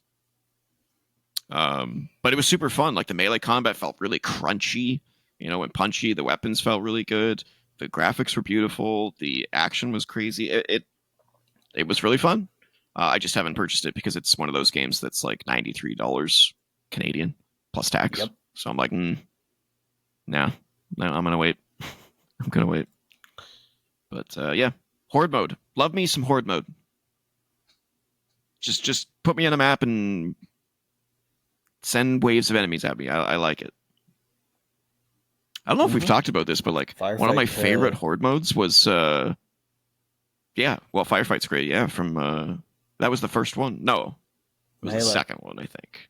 I think Horde mode from Gears of War 2 was the first one. Well, I mean, that kind of thing has been around a lot longer than that, but it was really popularized by Gears of War and Halo. Yes. Yeah, definitely. But my favorite was actually from Call of Duty.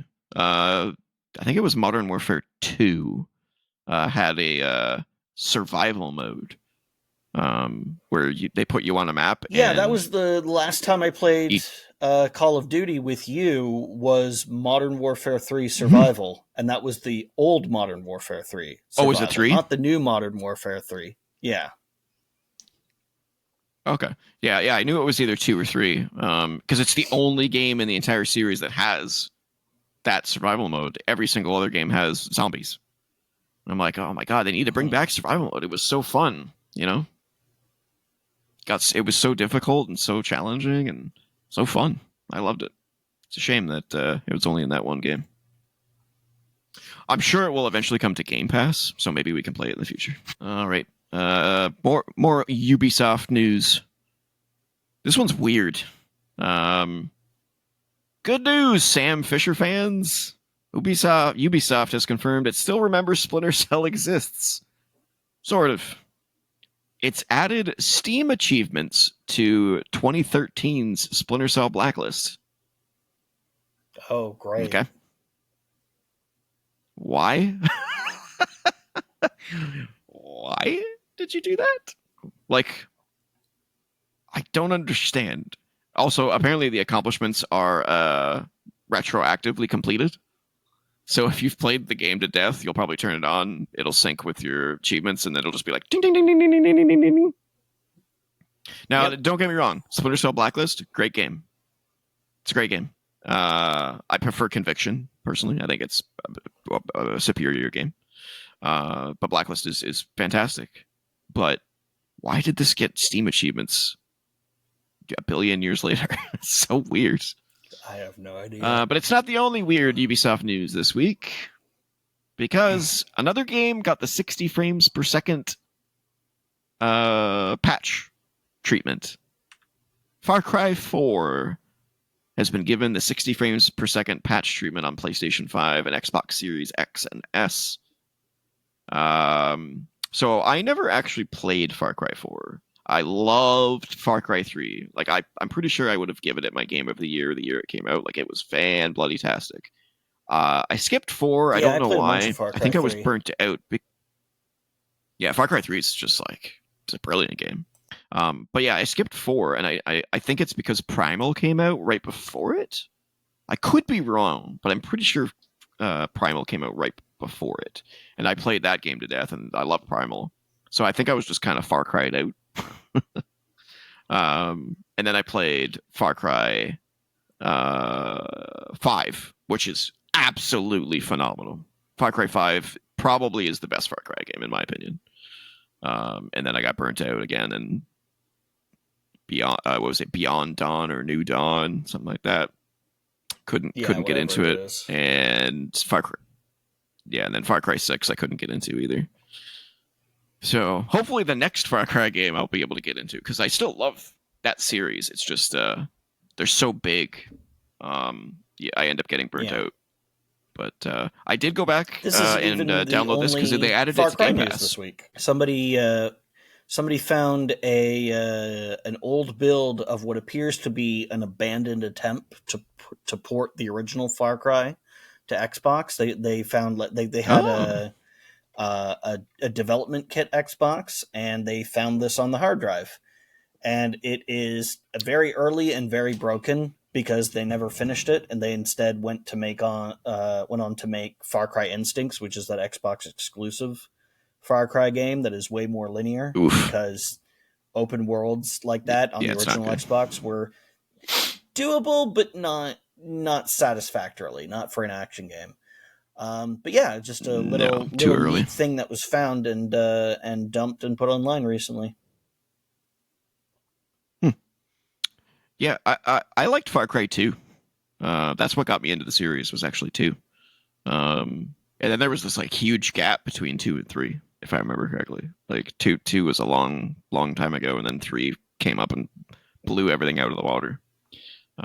It's funny though, because the thing that Far Cry 2 touted was its fire mechanics of like you light something on fire and it like spreads, and it's in every single other Far Cry game after it. It just doesn't have the same wow effect anymore for some reason, but it's still a really cool system that they have in those games. So I did play Far Cry 4 with the patch, because as soon as I saw it come up, I was like, oh, 60 frames per second? Me like it at 60 frames. So I played it, and I'm enjoying myself. It's fun. I never played 4, so I'm probably going to slowly continue going through that. But I'm enjoying it. Let's see what else we got. Right, Sea of Stars expansion pack, Throes of the Watchmaker, has a release date, and it's not far away. May 20th. May 20th. For those of you who have never played Sea of Stars, if you like Chrono Trigger, go play Sea of Stars. It's fantastic. absolutely fantastic. I don't know whether I will play the DLC though. It's taken way too long for the DLC to come along. I feel like if I went back and tried to play it again, I'd be like, "What's happening?" You know. Yeah, you'd I have feel to like this relearn probably should have been everything. like a standalone. Yeah, it should have been like a standalone sequel or something like that.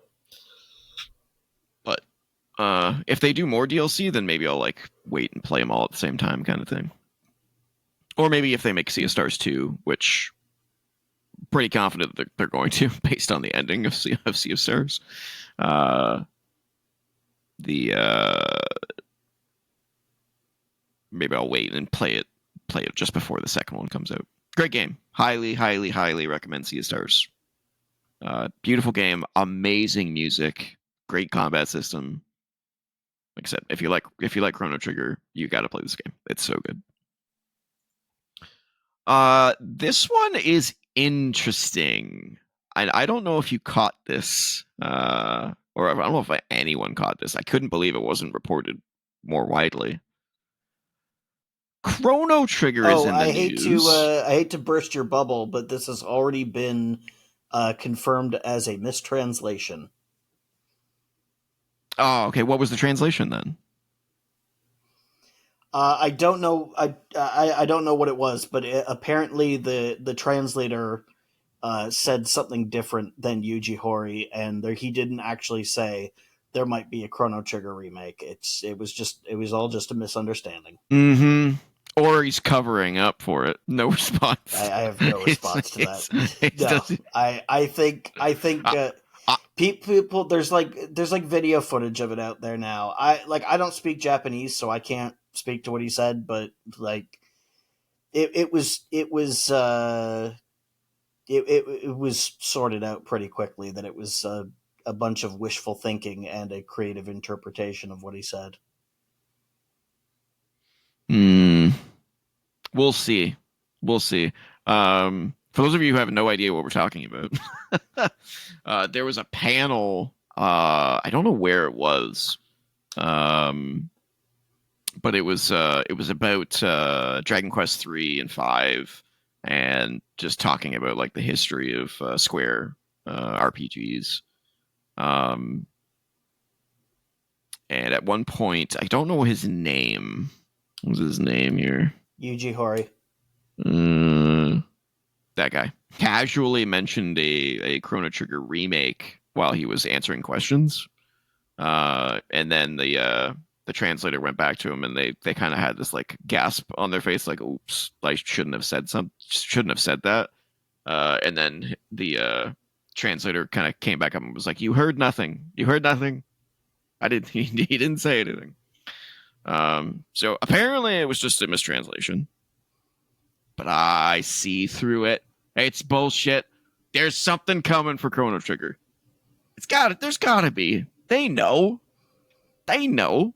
Just like No, they there knew doesn't Final gotta Fantasy be. VII remake was going to be a thing. It's gotta be. Even if it's not a 3D remake, I can totally see them doing like an HD, like a remaster. It's not available on modern consoles, which is weird. They got to do it. Do it, Square Enix. Do it. All right, Xbox Game Pass has an updated list of games leaving Game Pass, and it's there's a couple of sad ones in here for me. Brothers: A Tale of Two Sons is leaving. Dune: Spice Wars, Haunty, Jurassic World Evolution 2, The Big Con, Little Kitty Big City, which makes me laugh every time I say that name.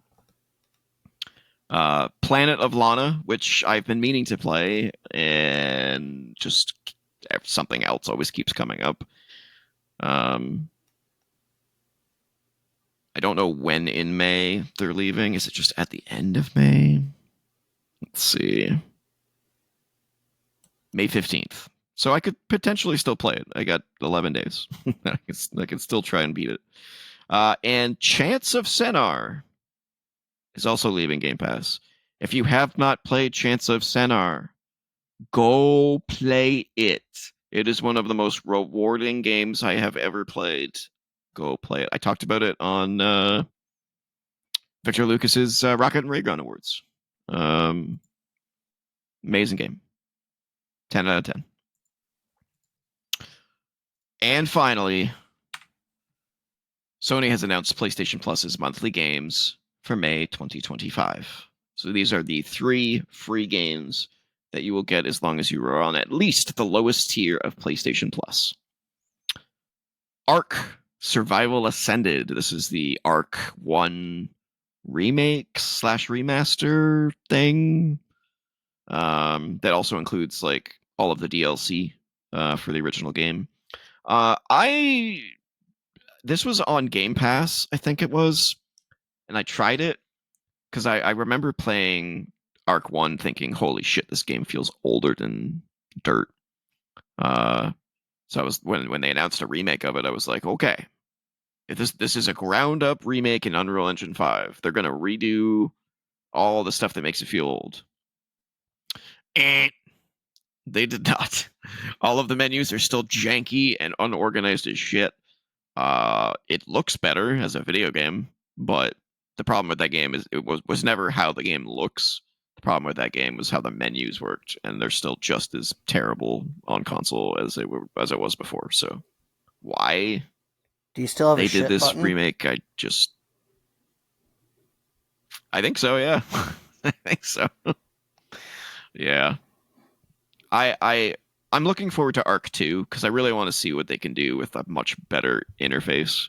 I've played enough crafting games to know that you can make a good crafting game on console, and a good crafting UI on console, and Arc is not one of them. Not even close.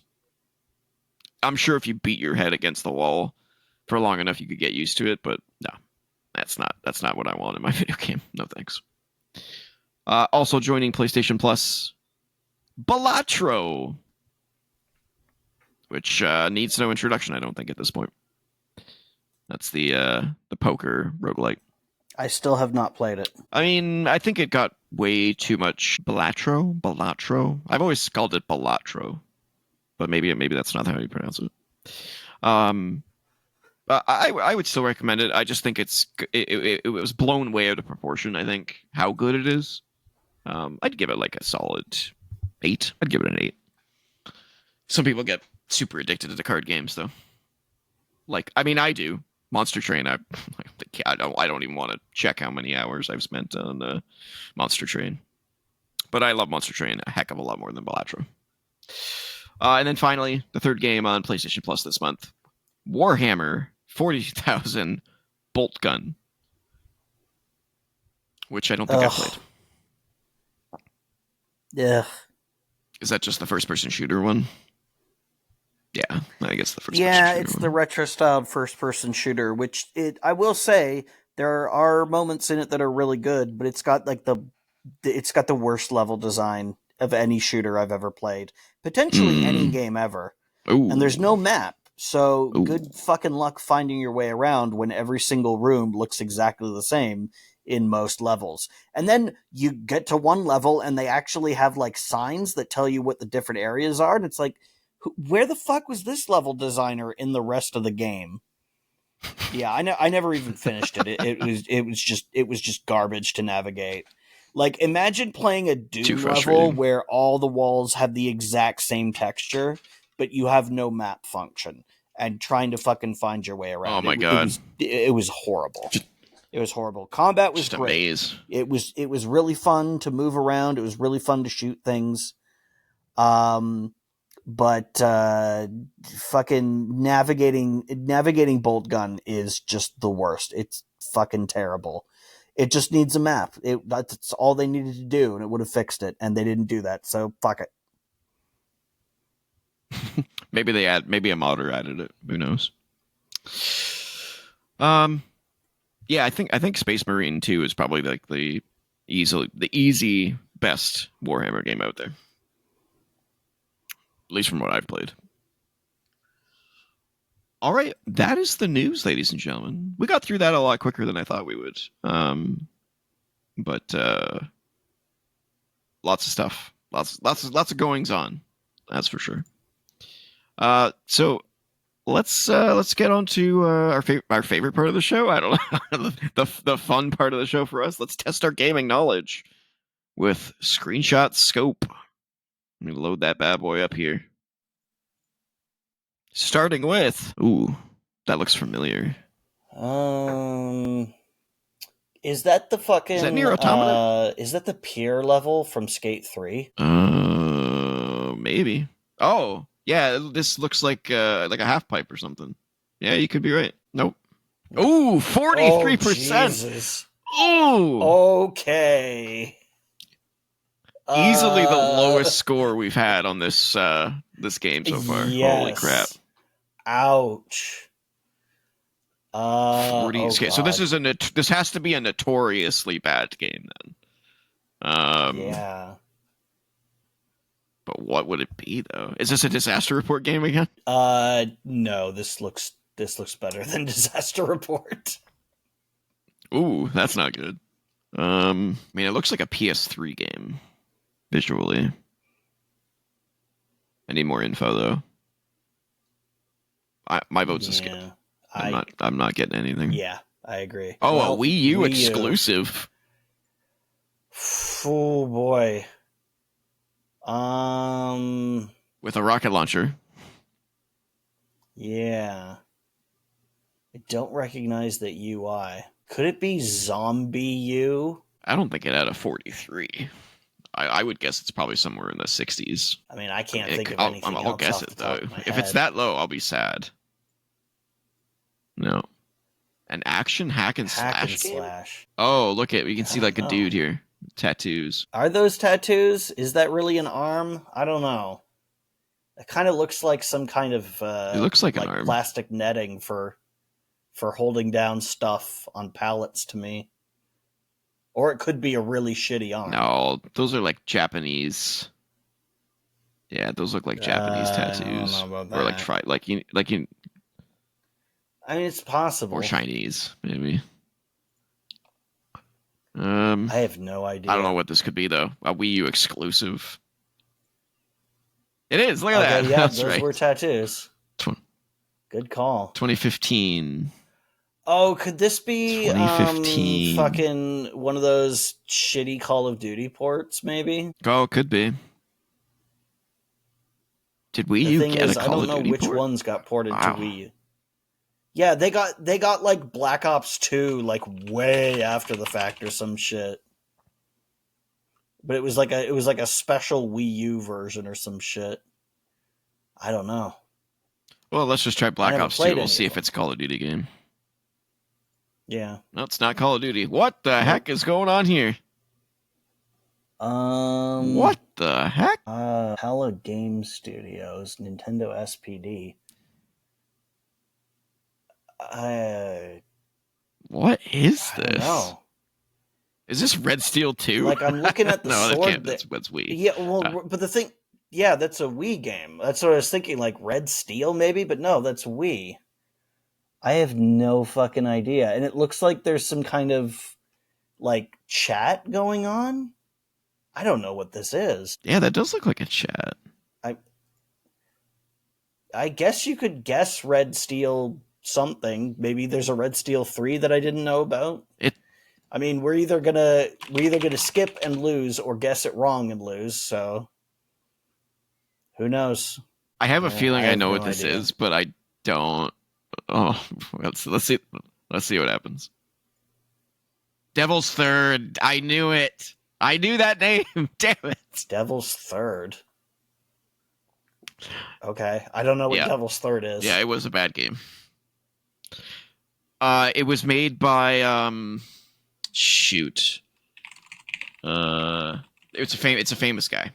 It's a famous guy. I can't find. None of these names are popping out to me. I remember there was tons of advertising for it. Let me look it up. But none of these names.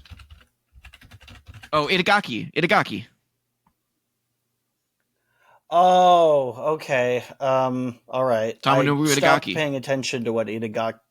Yeah, I stopped paying attention to what that guy did because there were some. There were some allegations against him that were like, I don't know. Shocker. so I didn't really All right. Well, pay too much attention to what he did. I could have got that. Like, I know of that game. It would have taken me a while to get there. All right. I have no idea. I'm not sure I've ever even heard of it. Oh, wow! Fuck Lot off. to go on here. It's skip. There's nothing. We don't even need to. We don't even need to debate it. Skip. What the fuck? WarioWare. Get it together. Nope. Ooh, it's not rated. Score not rated. Okay, so maybe it's something super old. So that either means it's not out yet. Why do those look like fucking JPEGs? Or it's not out yet.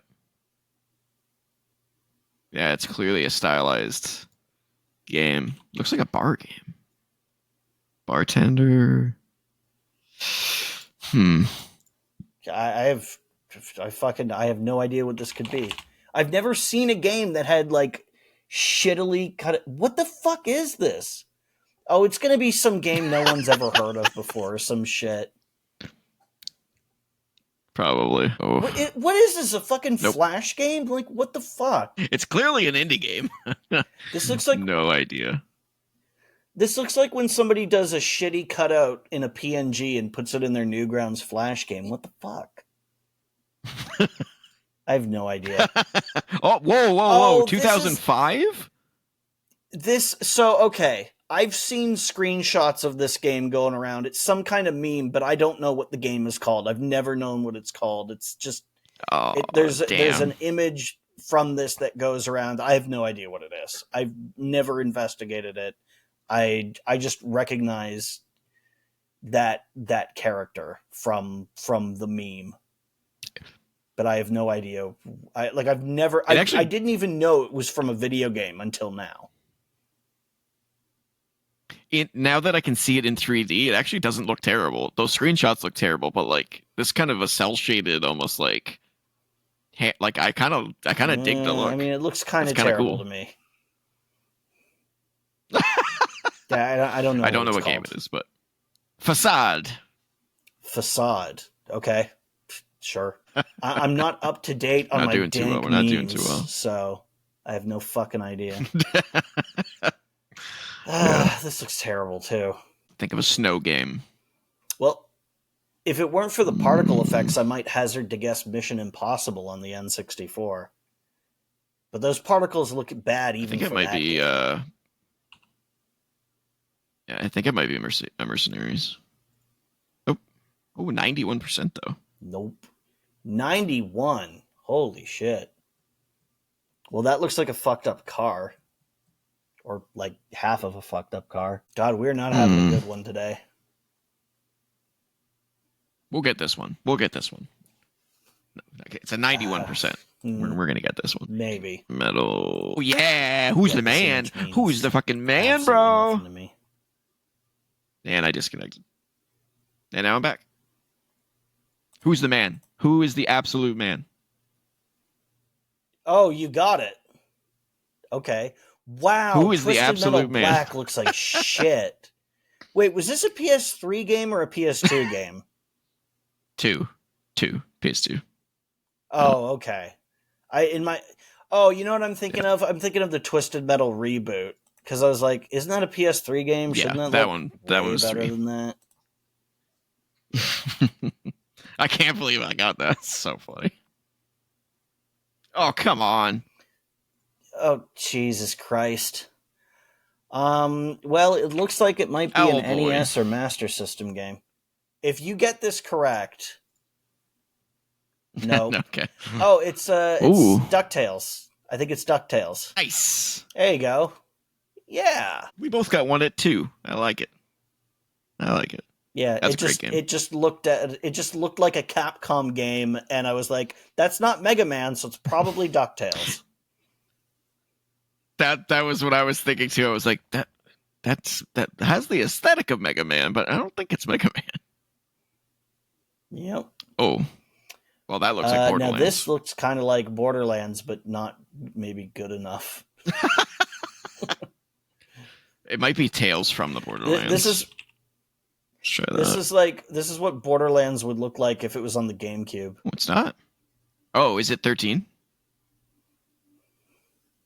You know what? Do me a favor. I don't think it's going to be this.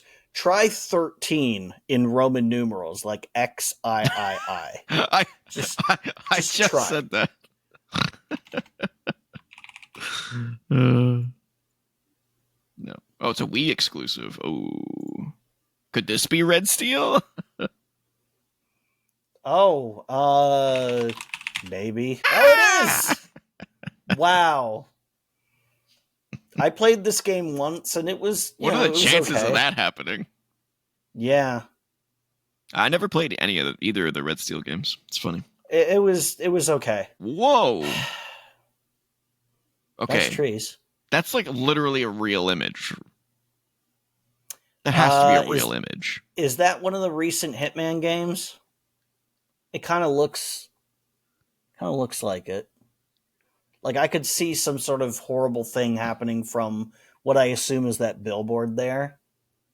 That looks like a billboard. That's the kind of I mean, it signage that a could billboard be. has, like with the little number on it. Yeah, try Hitman 3.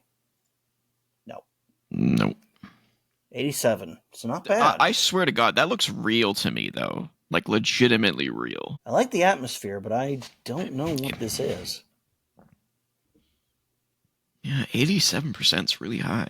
Yeah, I don't have a It's guess got to at be this something point. fairly recent, too. Oh, it could be Resident Evil 8.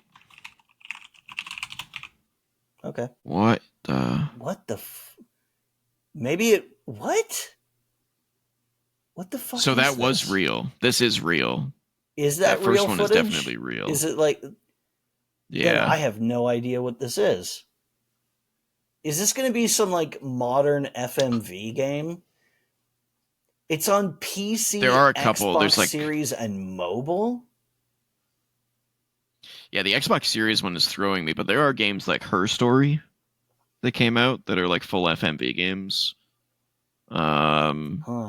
Okay. There was another one from that same creator, but this is not Her Story.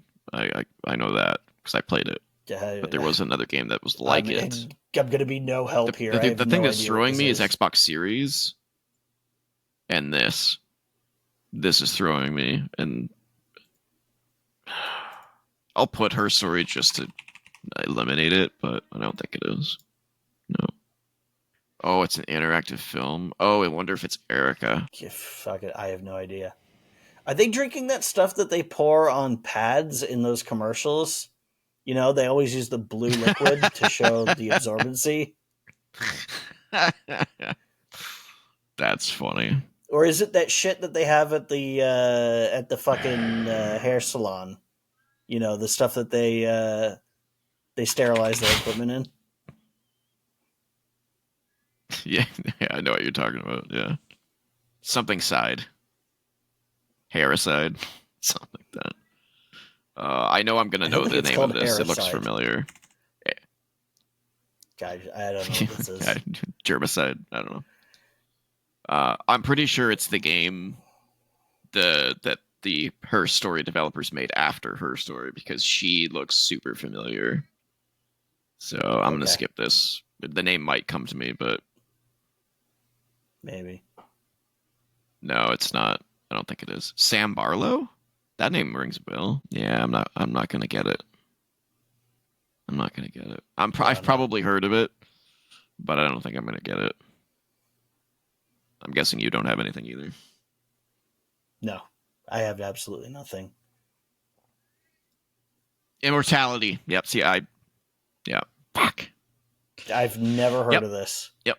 Man, this is everything. Yep. Pretty much everything today has been fucking. I don't know what this is. I've never played this. I've never heard of this or what. Yep. We have a 50% success rate so far. Yeah. This looks old. Yeah, this is definitely PS2 or PS3 gen. PS2 or like really super. It could be a PC game as well. I don't know why I keep going back to Mercenaries, but it has the Mercenaries like look to it. Nope, 79%. It's probably a Yakuza game. Try it. Try Yakuza. Let's see what it gets us. Yep, it's a Yakuza game for PS3. Boy, do you know him? All right, so try Yakuza 3. I think that was on the PS3. Yay! Okay. Yay. That was a guess. An educated guess, but a guess. Good job. Good job. Ooh. That is blurry. Yeah. That's probably super zoomed in. That looks like some kind of spirit world, but it doesn't look like a spirit world I'm familiar with. Like, it doesn't look like, it doesn't look quite like Deadside from Shadow Man. It doesn't look like, I spelled medieval. fucking Soul Reaver. Are you looking for the game with the Skull Man? Yeah, there you go. Medieval. this one. Try that one. Nope. 73. I think it looks a little too good. Could it be Devil May Cry? That kind of looks like an area from the original Devil May Cry. Nope. PS2 though. But it is a PS2 game. We had Castlevania Lament of Innocence. That might be it. No. RPG. Interesting. Okay. Phantasy Star Universe? Maybe? Because that looks like a Phantasy Star-ass graphic right there.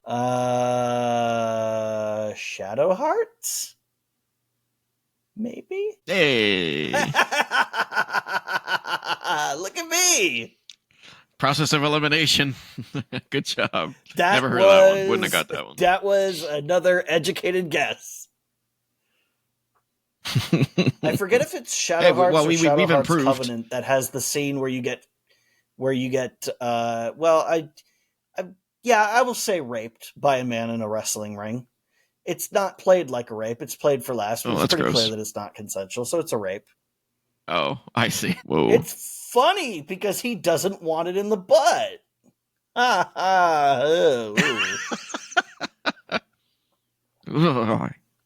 Okay. This has strong Among Us vibes, but I don't. I'll put Among Us just maybe to it's that Peppa Pig game. Try Peppa Pig. I'm telling you, it does look like Peppa Pig. Oh no, it can't be. It can't possibly be. My friend Peppa Pig, do it, motherfucker, do it. Damn it. I know this one. It's that English comedy one. Oh God, what was it called? Very descriptive. It was a long phrase. It was just this long phrase. It was like, "I can't believe you're here," or something like that. Oh, or thank God you're here. Thank goodness you're here. Yeah. Hey. Okay. But we were in the right part of town because Peppa Pig is English, so I'll take that. Wait, we made a pretty good comeback here so far. Though. Like, yeah, it does. I can't fucking believe got 3 wrong. Shadow Hearts correctly. Yeah, I still had one more in the can after that. I was going to say, if it's not that, try Shin Megami Tensei 4. That looks like a fucking... I know, that's what I was going to guess was... Yeah, Shin Megami Tensei 4 featuring Dante from the Devil May Cry series. That looks like the butt of a gun, or maybe like a building that's sticking out. It looks kind of Halo-ish, but I guarantee I'd fucking remember if I saw this in Halo. Because, like, it would be the establishing shot of a ship coming in. That's a very specific guess. Let's see if it pays off. Nope. Yeah. Oh, God, is it Halo 5? It could be Halo 5. I haven't played Halo 5. That looks like an area from Halo 5. Don't ask me how I know that, even though I haven't played Halo 5. Oh, my God. What the fuck has been going on with me today? I will have you know that DuckTales is the only one of those games that I've played that I've gotten right today. Everything else is just like, oh yeah, I saw some footage of this once. Oh, fuck me. Oblivion, the original. Yeah, Oblivion. Is it really? I'm looking at it and I'm thinking Oblivion. Fuck.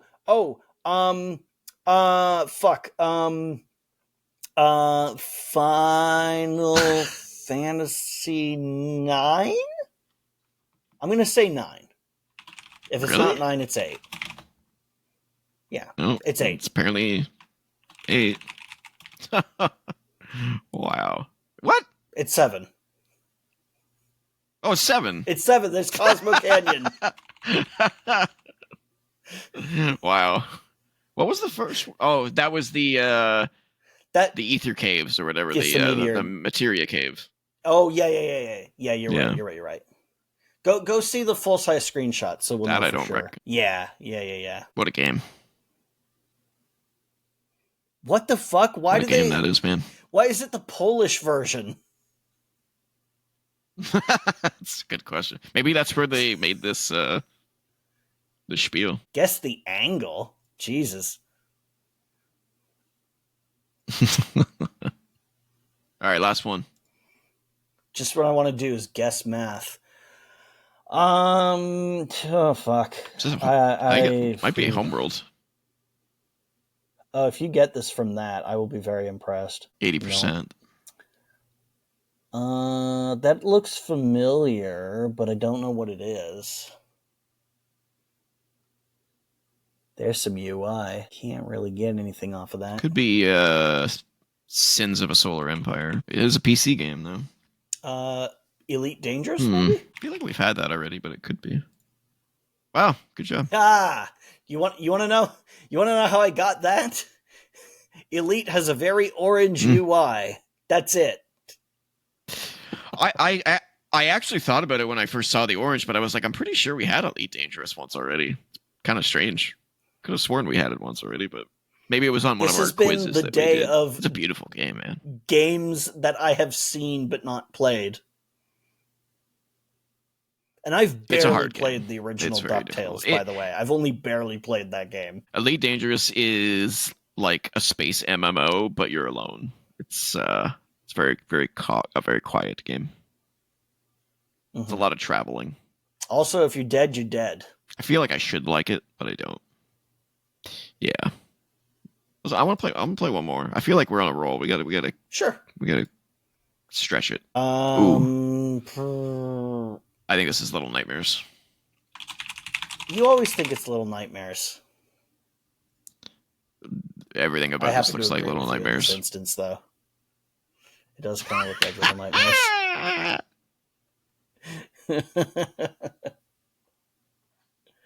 Well, now you can't guess that again. I don't know if we should push our luck more than getting it on number 1. Hey, we could do one more. Oh my god, that game is so good. Oh, we're gonna do it. We're pushing our luck. All right. One more. I won't say no to it. Just because we're on a roll. Oh god. It's over. We're fucked.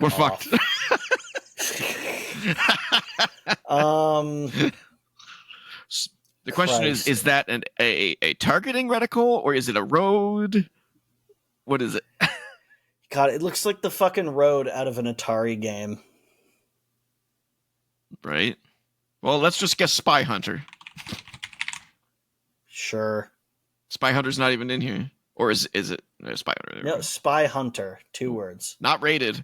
What the fuck is this? Oh, God. Pong? Is it just Pong? God. If it's Pong, I swear. Fuck off. Okay, we need to, no, we're not ending it on fucking Pong. Hey, wait a minute. We were given like dashes, not squares in the middle. We were fucking cheated. That's not what the... Yeah, what is that shit? See? Show the full screenshots. I want to see what the source for that shit looks like. Oh, it changes. Yeah, what the fuck? The screenshots show these screenshots little, are like little that, dashes. but the video footage... But it's the same fucking screenshot every time. It's the same screenshot. It's not... the ball's not even in a different position. Okay, yeah, so the video is different from the... Yeah. Jesus That's Christ. so awesome. Ooh. Moody. Don't know. I think it's Resident Evil 7. When you're outside in the swamp area. I was thinking the Resident Evil remake, but that your guess is as good as mine. So sure, go for it. Ooh, what the fuck is that? What is happening? Ugh. That no clue. Looks no clue. Considerably worse. This might be it. This might be some like weirdo PC game. Fuck me, I don't know. Yeah. I've never seen this before.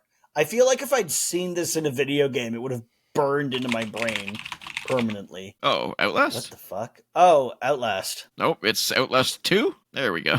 Boom. Let's go It's until so we funny get that one that we're not the just like, oh yeah. oh, we're really pushing our luck now. Oh no. Come on. We got like 900 of these in. Oh, I know this Jesus. one already. This is a small hike, short hike. Short hike. Okay, well, come on, another one, another. Wow.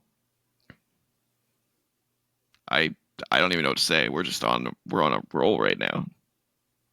This is our redemption right. for the shit that we were given at first. All right. This looks kind of PS2-ish. Yeah, it doesn't look great. Yeah, not unless it's just really zoomed in which case it could be it does look kind of really zoomed in. It could be Dead Space 3. Maybe. Try it. If it was Dead Space 1 or 2, I feel like I would know instantly. Dead Space 3, I've had such little.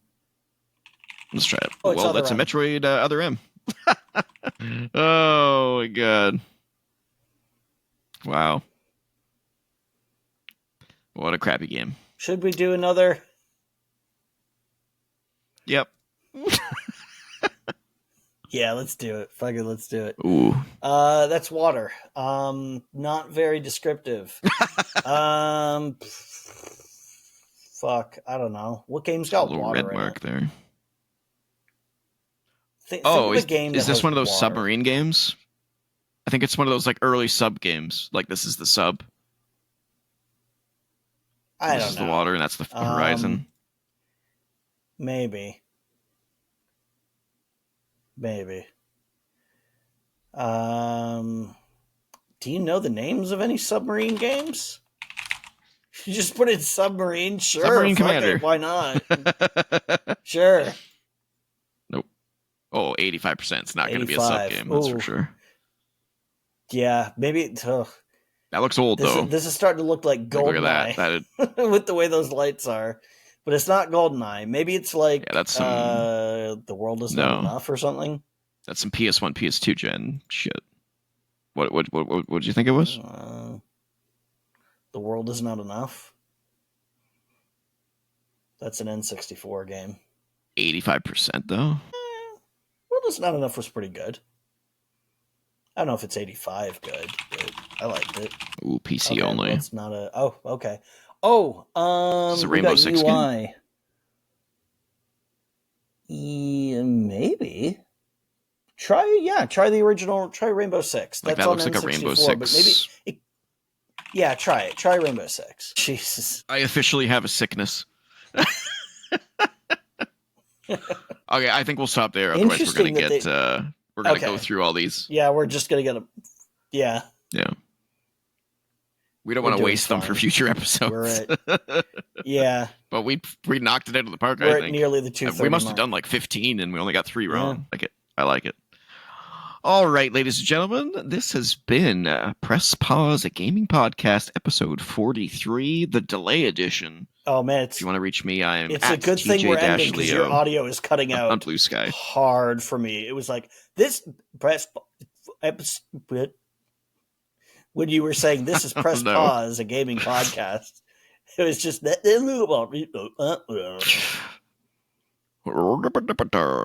Yeah. No. It is going to be. Where can they find you, listening to this? BlueSky and Ninjas. I don't think it's been too bad. And if you want to email us, you could do so at co.op.podcasts@gmail.com.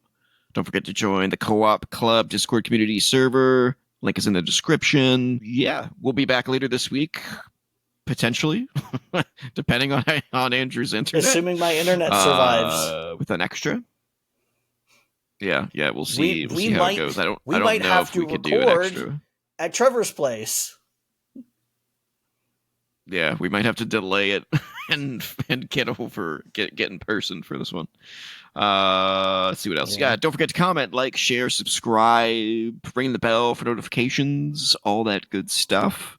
And until next time, get back to gaming.